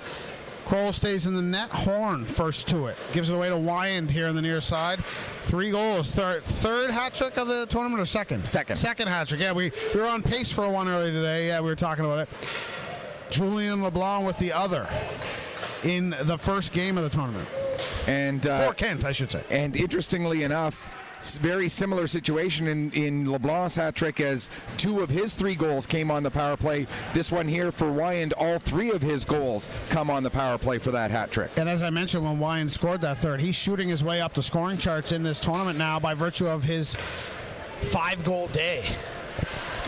He now has a grand total of 6 points on the week. Still not quite up to where Julian LeBlanc is with his 9, but a great day for sure for Wyand. And it's not done yet. Still a full period to go, maybe more. Reeves down there. Leaves it for Wyand. Try to get it to McKay. That's broken up. Now Cole Elliott trying to find that puck. Gets it to the red line. McCormick sends it off a stick and deep. Coming up on a minute to play here as Reeves is first to that. Wyan centers. That's Mrs. McKay. Now Patterson tries to set. Oh, he's being held, and that's going to be a Kensington penalty. But Cormack's going to get it. Centering pass. Net was empty. But Kensington touch it and the whistle goes. That's an easy one for the referees to call. Liverpool about to go to their third power play there, 1 for 2. And similar to the hooking penalty that was taken by Greenlaw earlier in this period, that's a penalty that if I'm the coaching staff of Kensington, I'm okay with taking, because it did take away another scoring chance as Cody McCormick denying that opportunity for, I believe it was Patterson, was it? To get through and get Elliott, excuse me, to get a clear breakaway. So if I'm the Vipers coaching staff, I am okay with Cody McCormick taking that hooking penalty here with 51.7 seconds left in the period. Face-off won and controlled by the Privateers. Shubali over to Hopkins. Wrist shot through traffic, redirected in front by LeBlanc, just wide. Hopkins over to Shubali. 40 seconds left in the period. Klein behind the goal, takes it to the near corner. Daniel Klein, the captain of the Liverpool Privateers. Blanchard breaks that up. Hopkins can't keep it in. Privateers have to reset. Under 30 seconds to go now in the second period. LeBlanc dishes it off. Osborne knocked that out of Klein's reach. Now Klein will fake the dump in. Now he'll do it, but doesn't get all the way down, and Smith clears. 10 seconds to go in the second period. Now Hopkins dumps Pickett, and that's going to draw a penalty and bring an end to the Liverpool man advantage. Undisciplined play there by Hopkins. Yeah, everything I said about those last two penalties, it is the complete opposite on that one. A very unnecessary penalty to take if you are Kyle Hopkins, hauling down Pickett's like that as they were both racing for the puck. Neither of them were near enough to it to justify that play. He just took a misconduct as well, or I think it's a 10, either that or an unsportsmanlike. No, there's only 2 minutes showing, so it's a 10-minute misconduct, I think, to Hopkins as well as the 2 minutes. So again, Hopkins needs to regain his composure here. He's not helping his team any. 3 for 3 is the Kensington power play. It's not going to be a power play yet. There's still a minute 17 to go in the McCormick minor, so it's going to be an abbreviated penalty power play for Kensington when that's done. But the way that PP is working tonight, I wouldn't rule it out that they'll get another one. And didn't we say that they were the only team in the tournament without a power play goal coming into this game? They were indeed, well, but that has changed in a big way here. They are 3 for 3 on the power play. Their fourth power play will not start until about a minute 9 into the third period. And the discussion right now is who's going to go over and serve the 2-minute minor. It should be that it was somebody who was on the ice. Elliott trying to make his way across to serve it. He's not one of the players who was on the ice at the time. So now it's going to be Owen Osborne who goes over to serve that 2-minute penalty for interference, as he got 2 and a 10 with it here with 8.5 seconds left to go in the period. I just want to throw this at you really quickly. Depending on what happens in this game, Liverpool could play Kensington tomorrow. They could play Kent tomorrow. They could play Antigonish tomorrow. With the atmosphere we've got here tonight, imagine a second straight 7:30 game between these two teams tomorrow night, which is possible depending on how this game plays out. Sure, I'll take it. I'll take it any day of the week. But the only thing I'll say is I can't think of a potential matchup that won't be a good game that I'm not interested in seeing. So let's see.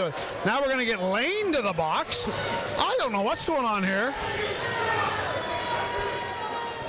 Did Lane have too much to say as well? Is he getting a misconduct? I don't know. Or was something said at the bench and now they get a bench minor to go with it? Oh no, Lane has to serve it instead of Osborne, so it had to be somebody who was on the ice. That was the issue of who was going to go serve the minor, and so it had to be one of the guys from the ice. So Lane goes over to serve that the minor that goes with the minor and the interference rather to go before the unsportsmanlike conduct. And I think it may be a little gamesmanship there by Ryan Falkenham, the Liverpool head coach, to delay the game a bit, to send a message that he's not happy with the officials on that. Yeah, that very well could be. Second period comes to an end. Shots on goal in that period favoring the Liverpool Privateers 14-11. But Jonah Arbing making the saves he's needed to make. His team is trailing in the shot clock 35-18. But Arbing with 32 saves through 2 periods has his team out in front 5-3. If I would have told you before the game tonight that Liverpool through 2 periods would be out shooting Kensington 35-18, and this was Kensington's second game of the day, and that Kensington would have a 5-3 lead, would you believe me? No way. No way. If you had said Kensington's getting outshot 35-18 and the score's 5-3, I would have said, yeah, okay, Liverpool's up 5-3, sure, that makes sense. But no way that they are getting outshot 35-18 and they're winning the game 5-3 in their second game of the day. I would have never bought that. I'm in agreement. So Aidan Durnford is done for the night. We think I don't see a scenario where you bring him back in. Sorry to interrupt, but I don't see a scenario where you bring him back in even if he is okay because you need him tomorrow. Err on the side of caution. Err on the side of caution. Leave Chase Crowell in for the rest of tonight's game. Yes, if you get the win, great. You move up from 4th to 3rd. But the difference means who you play against. Regardless, you have to win a game tomorrow. You have to win a game Sunday in order to be the Don Johnson Cup champions. Aidan Durnford, no disrespect to Chase Crowell, but Aidan Durnford is the guy you want between the pipes on Saturday and Sunday to give yourself the best chance to lift that trophy. You don't need him in the game for the last 20 minutes on Friday night. Even if he tells you, I'm okay, I'm good to go, I leave Chase Crowell in there for the last 20 minutes. Fantastic analysis, as always, by Michael Petter. I'm Mike Barkhouse. 2 periods in the books. 1 period left in the round robin of the Don Johnson Memorial Cup for 2023. It's a 5-3 Kensington lead. We're going to have 4-on-4 hockey to start the third. I know you want to see how this one ends. The intensity and the passion and the emotion is at an all-time high in this building. Come back and see us. Third period is about 13 minutes away. You are watching the 2023 Don Johnson Memorial Cup.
Welcome back as we get ready for the start of the third period here between the Kensington Vipers, the Liverpool Privateers. Vipers right now with a 5-3 lead.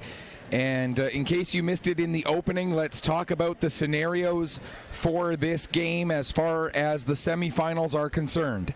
If Kensington, who lead by 2 right now, hold on to win, or win in overtime. Either way, if the Kensington Vipers get the victory, they finish number 1, and we have a rematch of this game tomorrow night at 7:30 in the 1 versus 4 semifinal. The 4 o'clock semifinal would be the 2 versus 3 game. Antigonish would be the number 2 seed, so they would have home ice, in quotes, against the Kent Coyotes.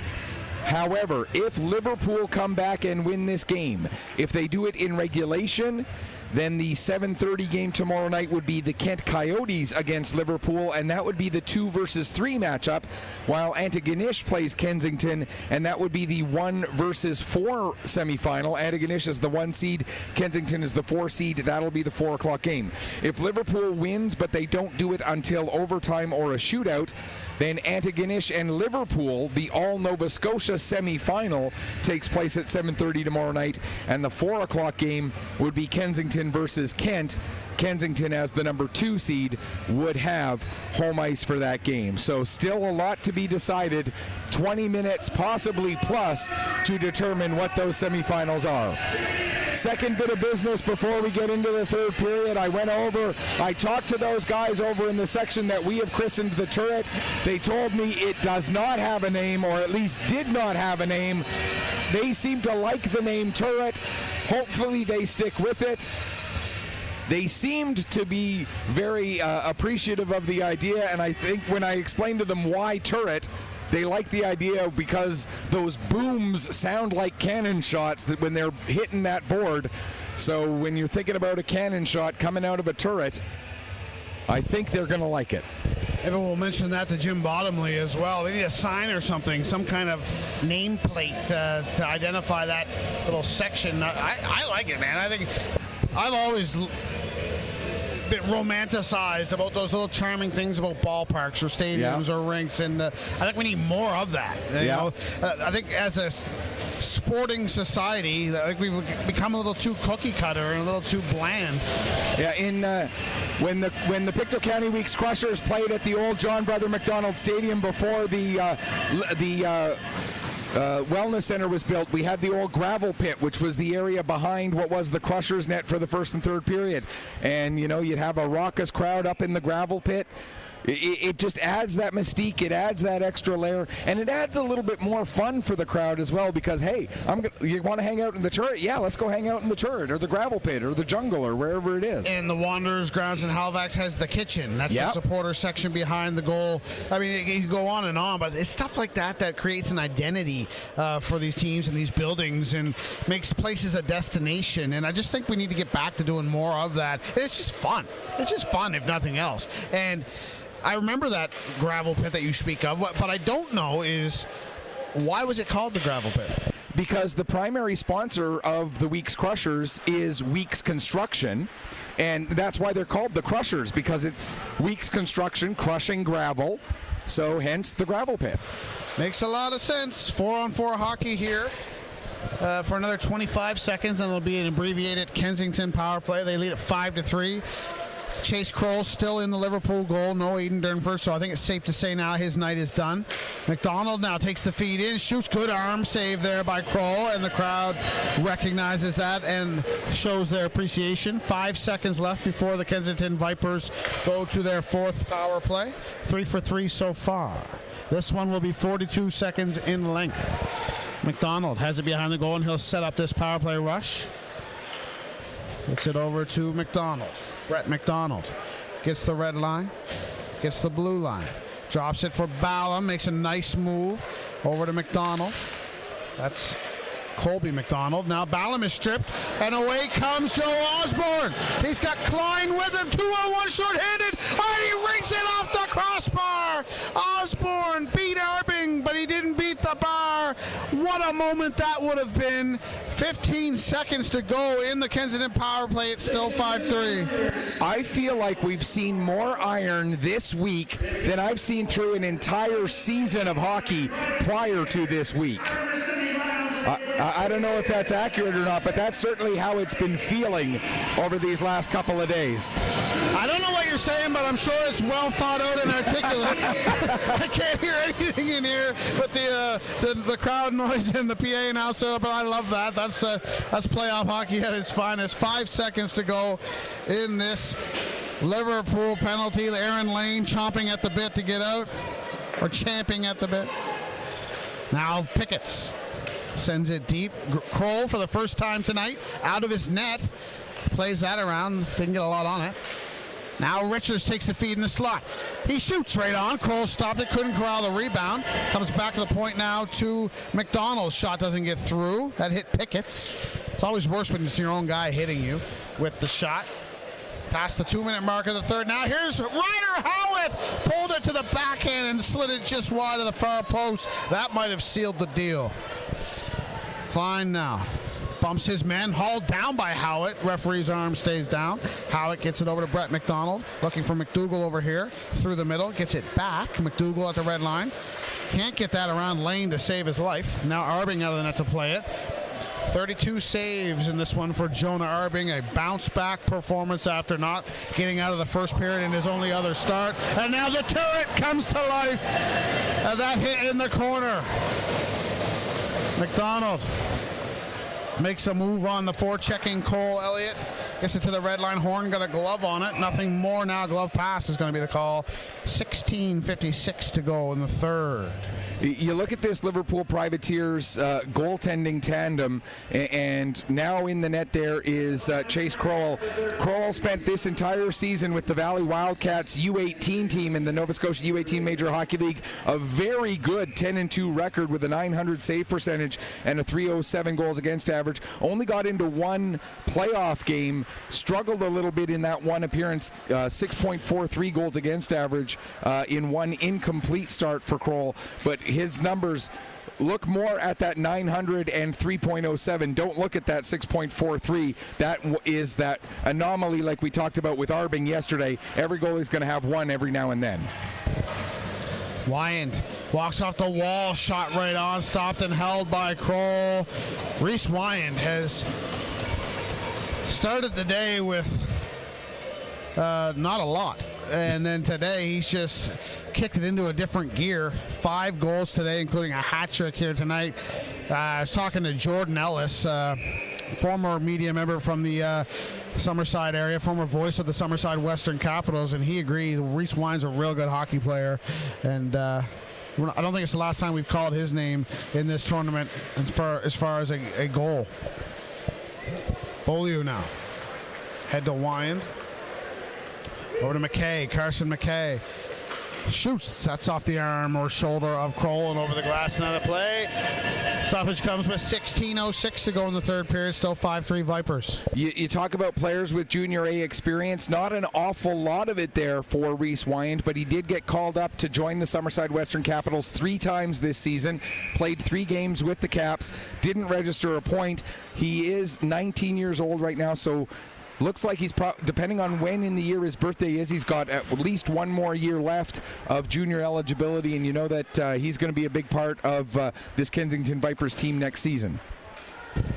Speaking of local celebrities, I see Pat McIver across the ice in our former broadcast position here for the last couple of days. He's the general manager of the Summerside Western Capitals, and I believe he's the owner of this Kensington Vipers program or club. Pat, one of the shrewdest, most savvy hockey men in the Maritime provinces that you're going to find. Just sit down with him for a few minutes and pick his brain, and you'll learn something. Elliott now, shot. Was off a stick into the corner. Arbing went for a tumble. Puck goes right through everything. Lane shoots right on. It's behind Arbing, and Patterson bangs it home, and he salutes the turret. 15-12 to go in the third, and it's a 1-goal game. Dylan Patterson getting his 2nd goal of the tournament. That's his second point on the night, so it's his 5th point overall. So 2 goals, 5 points for Dylan Patterson now on the week.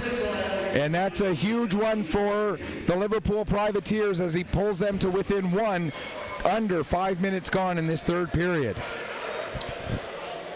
This tournament is delivering right down to the very last second of the round robin. Gallant shoots, and that's off Arbing's stick. I think it was going wide. He takes no chances. 5 minutes gone in the third. We are set up for a big finish, and just when it looked like the Kensington Vipers were going to clinch a first overall in the round robin position, hold your horses. Duncan Pickett's offside as Richards was a half a step ahead.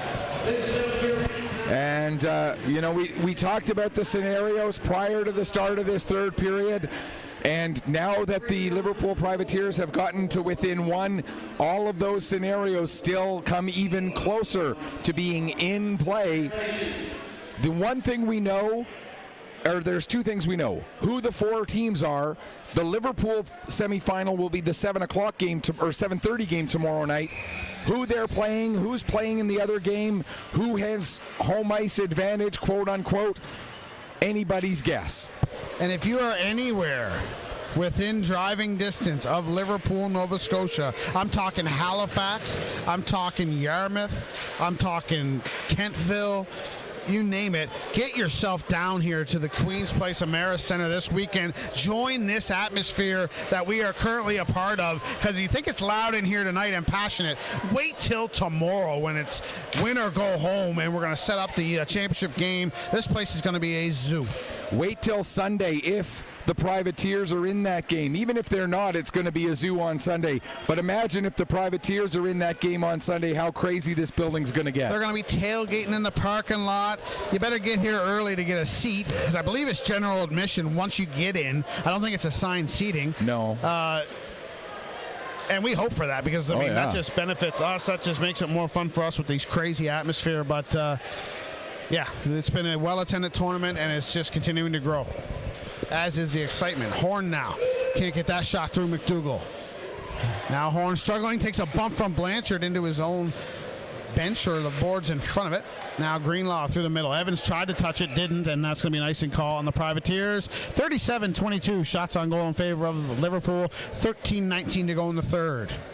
And you use the word electric when you're talking about an atmosphere like this. Electric doesn't even begin to cover what we're getting out of this fan base here in Liverpool tonight. It has been absolutely phenomenal and so much fun. It makes it that much more exciting for us as well to have that energy to feed off of, just like the players feed off of it as well. And talking to Seth off air in the second intermission, you and I haven't been around here much for Junior B hockey, but Seth's from the area, and he said the atmosphere here tonight, as Reeves has a shot kicked out by Kroll, he said the atmosphere here tonight reminds him of the early days of the franchise, so that's good to hear as well. Hope shoots, that's off of Arbing's chest, up in the air, and it's knocked over the glass by one of the Kensington defenders with 12:44 to play. I remember when this franchise first became the Liverpool Privateers. Of course, prior to that, they were the Bay Ducks, playing out of the St. Margaret's Bay, out of the beautiful facility there, and then they moved here. I had a chance to come down working with the Pictou County Scotians for a couple of games down here, and when it's an interdivisional matchup, there's not quite that same energy for a regular season interdivisional game. The Scotians won their most recent NSJHL championship against the Liverpool Privateers in the finals. That was an incredible atmosphere in this building. I didn't get a chance to be down for it, but I'm so happy for this franchise that they're getting the success that they're getting here this weekend with getting these great crowds. It's definitely a shot in the arm for the franchise and the community. Pickett's just ripped one high and wide on the glove side on that 2-on-1, a chance to restore some breathing room for the Vipers. Alas, we play on in a one-goal game. LeBlanc shoots. Stop Regan! Hope would have had an open open net. Head McCormick not going to stick to it. 12 minutes to play in the third. The tension. You can cut it with a knife here inside the Queen's Place Amera Center. Estimate at an attendance tonight probably in the 600 to 700 range, if not more. And it's going to be more tomorrow night. Hopefully tomorrow afternoon as well, but definitely tomorrow night. This place is going to get busy. Here comes Payne. Into the slot. Pickett's almost got it over to Howard. Now Elliott trying to spring Patterson. He's in all alone. Dylan Patterson. Forehand and Arbing stares him down. Good move, good stop. Good play all around by both players. And it remains 5-4. Now we're going to get an offside as Patterson's all tied up with Joe McCachran. What a save there by Arbing. They talk all the time in situations on breakaways where it's all about who blinks first. Neither of them blinked until the very last second, and Arbing had just that extra tenth of a second of patience before he made his move in response to Dylan Patterson. Incredible play, incredible save, wonderful hockey that we're seeing here tonight. Yeah, Patterson just ran out of room, got a little too close, wasn't able to lift that puck over the outstretched pad of Arbing. But that's basically what it is. You can't cover everything at that point as a goaltender. You just got to do your best and hope that it works out, and that's what Arbing did, and work out it did. 40-23, the shots on goal, 36 saves and counting for Jonah Arbing. Can't speak enough about the character of that young man showing out like this tonight. Ballum rips that in, skips over Kroll's stick. Payne sends it back behind the goal. Shubali over to the near corner for it. Blanchard got a little piece of him, but got more of the boards. Now Shubali over to Patterson. Fakes the shot, cuts inside, knocked away from him, goes right to Bussey. Can't get the shot away. Gets it down low for Patterson behind the goal now. Elliott lurking out in front. Puck pops up in the air, glove down by Payne, and away he goes. He's trying to find Blanchard, can't. Icing the call against the Vipers. We approach the halfway mark of the third, 10:23 to go. I want to come back to Chase Crowell because it's kind of flown under the radar a little bit. When he came into the game, it was 5-2, and it felt like it was the Vipers starting to get onto a runaway. He has stopped every shot he's faced since he came in, and his team has responded in front of him as well with the 2 goals to climb back into it. If Chase Crowell doesn't have that performance that he's had, and now he hasn't faced a lot of shots, but he stopped every one that he's faced. If Crowell doesn't have that performance through the first period or half of a period now and a little bit of the third or second period as well, we're not talking about a Liverpool comeback. He's looked good, and not an easy spot to come in, and not an easy game to come into, not an easy point of a game like this to come into. So yeah, I gave Arbing the credit, and I'm glad you're giving Chase Kroll credit as well. Both goaltenders deserving of the recognition that they're getting here right now. Smith flips this out. McKay couldn't find it. Now Gallant pokes that in. Beaulieu around. Reeves waits for it here on the half boards. We are now under 10 minutes to play in regulation. Icing called on the Vipers. They don't want to sit on this lead and try and protect it. That's trouble. The old adage, prevent defense only prevents you from winning. And the Vipers playing their second game of the day. You know that fatigue is becoming a factor. They can't afford to allow that fatigue to get the better of them. They have to just look at the clock and go, we got 9.5 minutes left. Let's just keep focused. Let's just keep pushing, and let's keep letting Arbing see the shot so he can make the saves that he has to make. It's a good point by you, because fatigue can be disguised as protecting the lead. They can, be one and the same, and one looks like the other. Exactly, and it's not a lazy play, it's a tired play, and that's what we see in some of these icings, and there's it's so difficult to try and fight through fatigue. It's one of the most challenging things to do as an athlete when you are that tired. This is their 6th period of the day that they are playing. It's like they're playing a triple overtime game that just happened to have a little bit of a break in between, while the Liverpool Privateers are playing their 3rd period of the day. It does make a difference, and so the Vipers got to find a way to find that second wind, find that way to get through these last 9 minutes and now 10 seconds. How do you balance fighting the fatigue and still playing effectively and saving something, leaving some in the tank for tomorrow and beyond?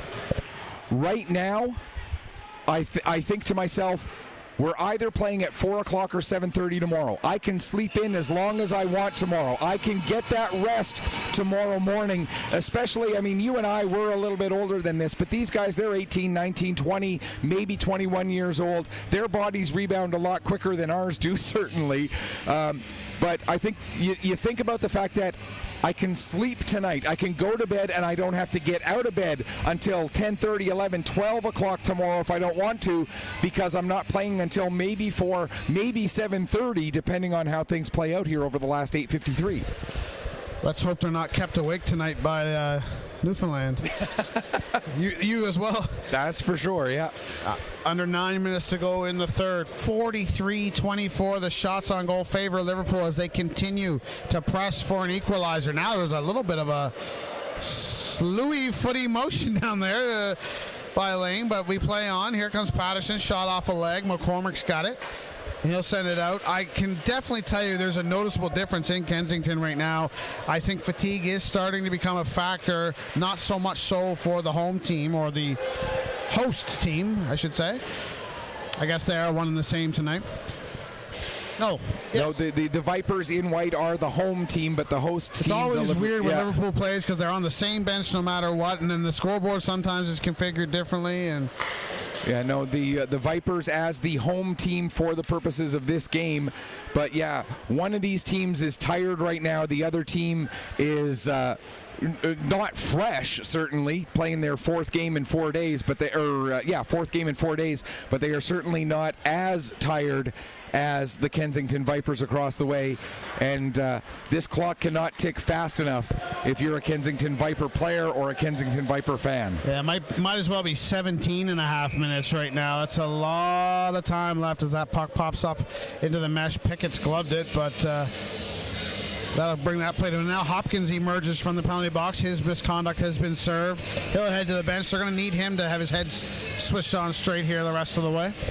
And the other thing to go with this is, you never train for a situation where you're going to play 2 games in 1 day, especially at the junior level. It doesn't happen during the regular season. They don't play a lot. They don't play tournaments throughout the course of their season where you're going to have to play 2 games in 1 day. So this is very unfamiliar territory. They haven't done it since probably when they were in U18. And even in U18, depending on what type of tournaments they played in, they may not have had a lot of 2 game days at that level either. Yeah, it's definitely something that's makes this tournament unique as Arbing gloves that John Shubali's shot. Yeah, we mentioned it earlier in the tournament, but it's really one of those things. It's just at this level, it's such a high level and so physical that, the chance of injury increases so much when you play that second game. It's almost, there's a reason why they don't do it during playoffs, why they have a day off in between games. I mean, these guys aren't getting a day, not only are they not getting a day off the whole tournament, they're playing 2 games in a day. I mean, it just kind of goes against what we've come to learn and know about the junior hockey game. It's just such a unique format. And because of the way the Atlantic provinces are designed, you've got 4 provinces and you've got 1 host team. When you've got a 5-team tournament, the only way that you avoid doing this is having 1 team not play in a day. And then you're talking about extending the travel time and extending the costs related with hotels and everything else. And that has its own challenges with it because the budgets just aren't there at the Junior A, Junior B, Junior C level to justify having a tournament where you come for a tournament but you don't play for a day, you just hang around. Yep. A puck caught Arbing up high around near the collar, and but he did fight it off and held it somehow. Back on the way now. Osborne centers. Hope couldn't get a stick on it. Now Hopkins. He sat for a while, so he's got some fresh legs. Fired that wide. Hope's got it in the far corner. Quieter game from Hope tonight, but certainly he's still been good. Ice time's been a little less as well. Here comes McKay. McKay shoots. Good save by Kroll. He continues to be perfect since coming on in relief of Aiden Durnford in that second period. 6 minutes to go in the third. Here comes Jared Horn. Cross corner dump in, Arbing in the net, and not moving from it. Reeves waits here on the near boards for this puck, sends it across. Touch pass from McKay to Wyan, makes a nice move, looking for his fourth, maybe. He elects to pass, and that pass does not find Carson McKay. Again, another instance where a player passes up a good look at goal. And another one of those instances where this time McKay has a left-handed shot. If he was a righty, would have been in better position to receive that pass. Smith over to Beaulieu. Shoots. That's, I think Kroll got a piece of that as well. Battle in front of the net between McKay and Horn. Horn is gassed. Absolutely gassed. And maybe in a little bit of pain as well. Yeah, Horn's struggling right now. Privateers need a whistle, preferably not an icing. Joe Osborne off the boards. A note, this should allow Horn to get off the ice. He does. Very much laboring. Kensington chops this in. Kroll over the net to play it. Under 5 minutes to go in the third. Aaron Lane back to collect behind his own goal. If you've ever heard the phrase sucking wind but don't know what it looks like, just look at that moment ago from the defenseman Jared Horn. That is the primary definition of sucking wind to a big degree. It's probably going to be me on the golf course tomorrow morning. From everything I read and see, it's quite hilly. So, yeah, enough about that. Vipers win the job. Pickett's shoots right on. That caught Kroll by surprise, but he battled. That's what this game is all about, battling at this stage, especially for the Vipers. They're battling fatigue. They're battling a big crowd that a lot of them aren't their fans. And they're battling a good Liverpool Privateers team. McCormick lifts this through the middle. Elliott couldn't chop it down. Pickett's missed it as well. Now Owen Osborne takes over. Lane comes out the far side this time. Aaron Lane, one of the only Privateers to employ the fishbowl, if you will, the full visor as opposed to the full cage. It's player preference. Some guys feel different looks are more beneficial to them. Here comes Jesse Blanchard. Goes wide on Osborne, and now he's eliminated. Big hit by Owen Osborne behind the goal on Blanchard, and I'm glad they let that play on because there was nothing dirty about that. Now Evans has to wait.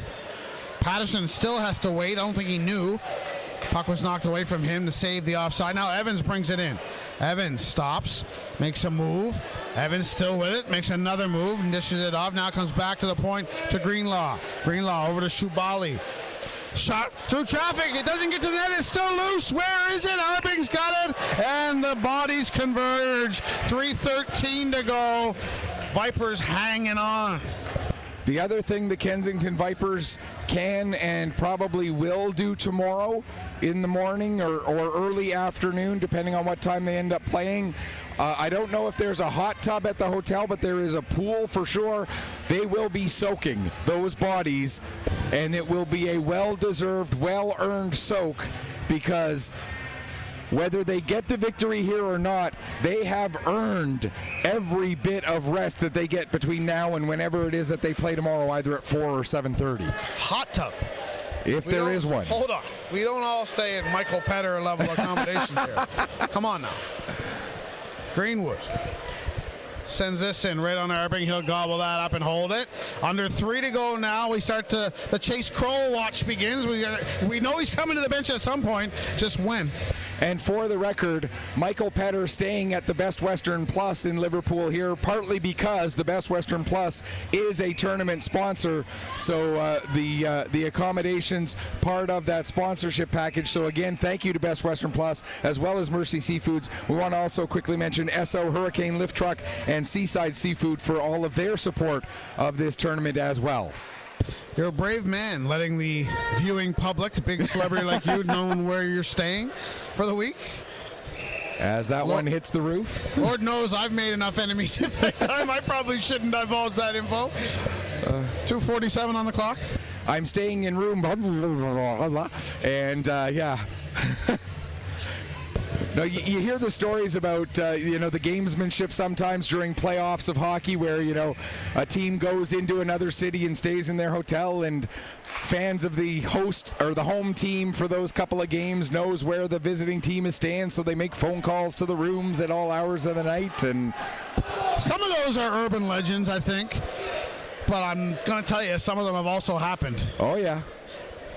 Still common in like Central and South American countries at the soccer or football, as they call it, level for international stuff. There's a lot of stuff that goes on, a lot of hijinks. Oh, yes.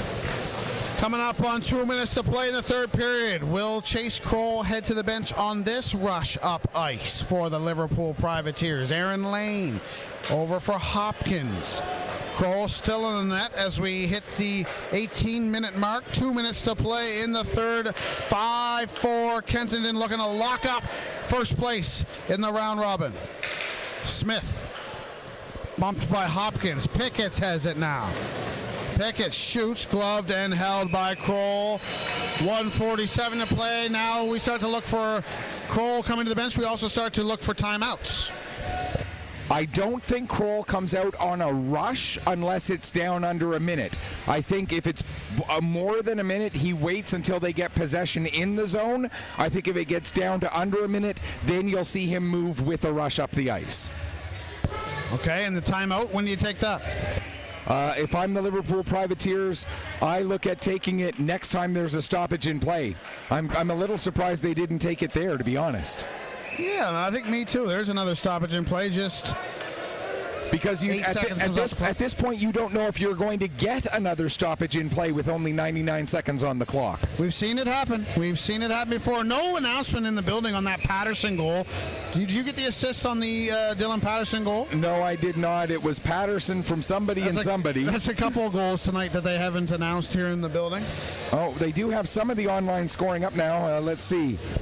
Play by Dylan Patterson from Aaron Lane and Cole Elliott. So there you go. Patterson from Lane and Elliott. Nothing on the Noy goal from earlier? Still nothing on the Noy goal. That's an unsolved mystery. None of the first period goals are actually listed on the online game sheet here. Only the goals from the second period on are even listed. According to the online game sheet, it's 2-2. 1:20 to go in the third. Kensington with the puck and the shot from the point from Brett McDonald gets through, and Kroll's got that. I'm very impressed with the performance of Chase Kroll in relief here tonight. You know, as good as some of the performances have been for Kensington, you look at a guy like Dylan Patterson, who's got a couple of points tonight. You look at a guy like Bussy, who continues to impress. I think about Chase Kroll coming in where he did and when he did, and I think about him. I don't probably end up giving it to him, but I think about him as a genuine candidate, at least, for my player of the game. Still no timeout from Ryan Falkenham there. We're 1 minute to go in the third. Here comes Shubali.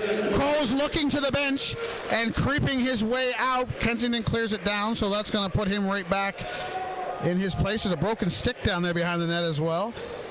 Shubali brings it up ice. This has got to be the time when Kroll comes. Here's Osborne. Joe Osborne still creeping, still not coming. Patterson shoots. That's up you and wide. Why is Kroll still in the net? I don't know. That surprised me. That boggles my mind as how he did not come out. Because the Privateers did have possession in the offensive zone. He's got to come out now. Is it a coach not looking for him at all, or is he missing the signal? Which is it? He's still in the net. I see no coaches looking at him. I see no coaches actually looking at him. 10 seconds to go. You might as well stay now. Patterson gives it away to Smith. And the Kensington Vipers, what a performance. They win both of their games today and lock up first place in the round robin with a 5-4 victory over the Liverpool Privateers. What a performance from the Prince Edward Island champs. And maybe the best news out of all of this for the Vipers, A, they clinch first.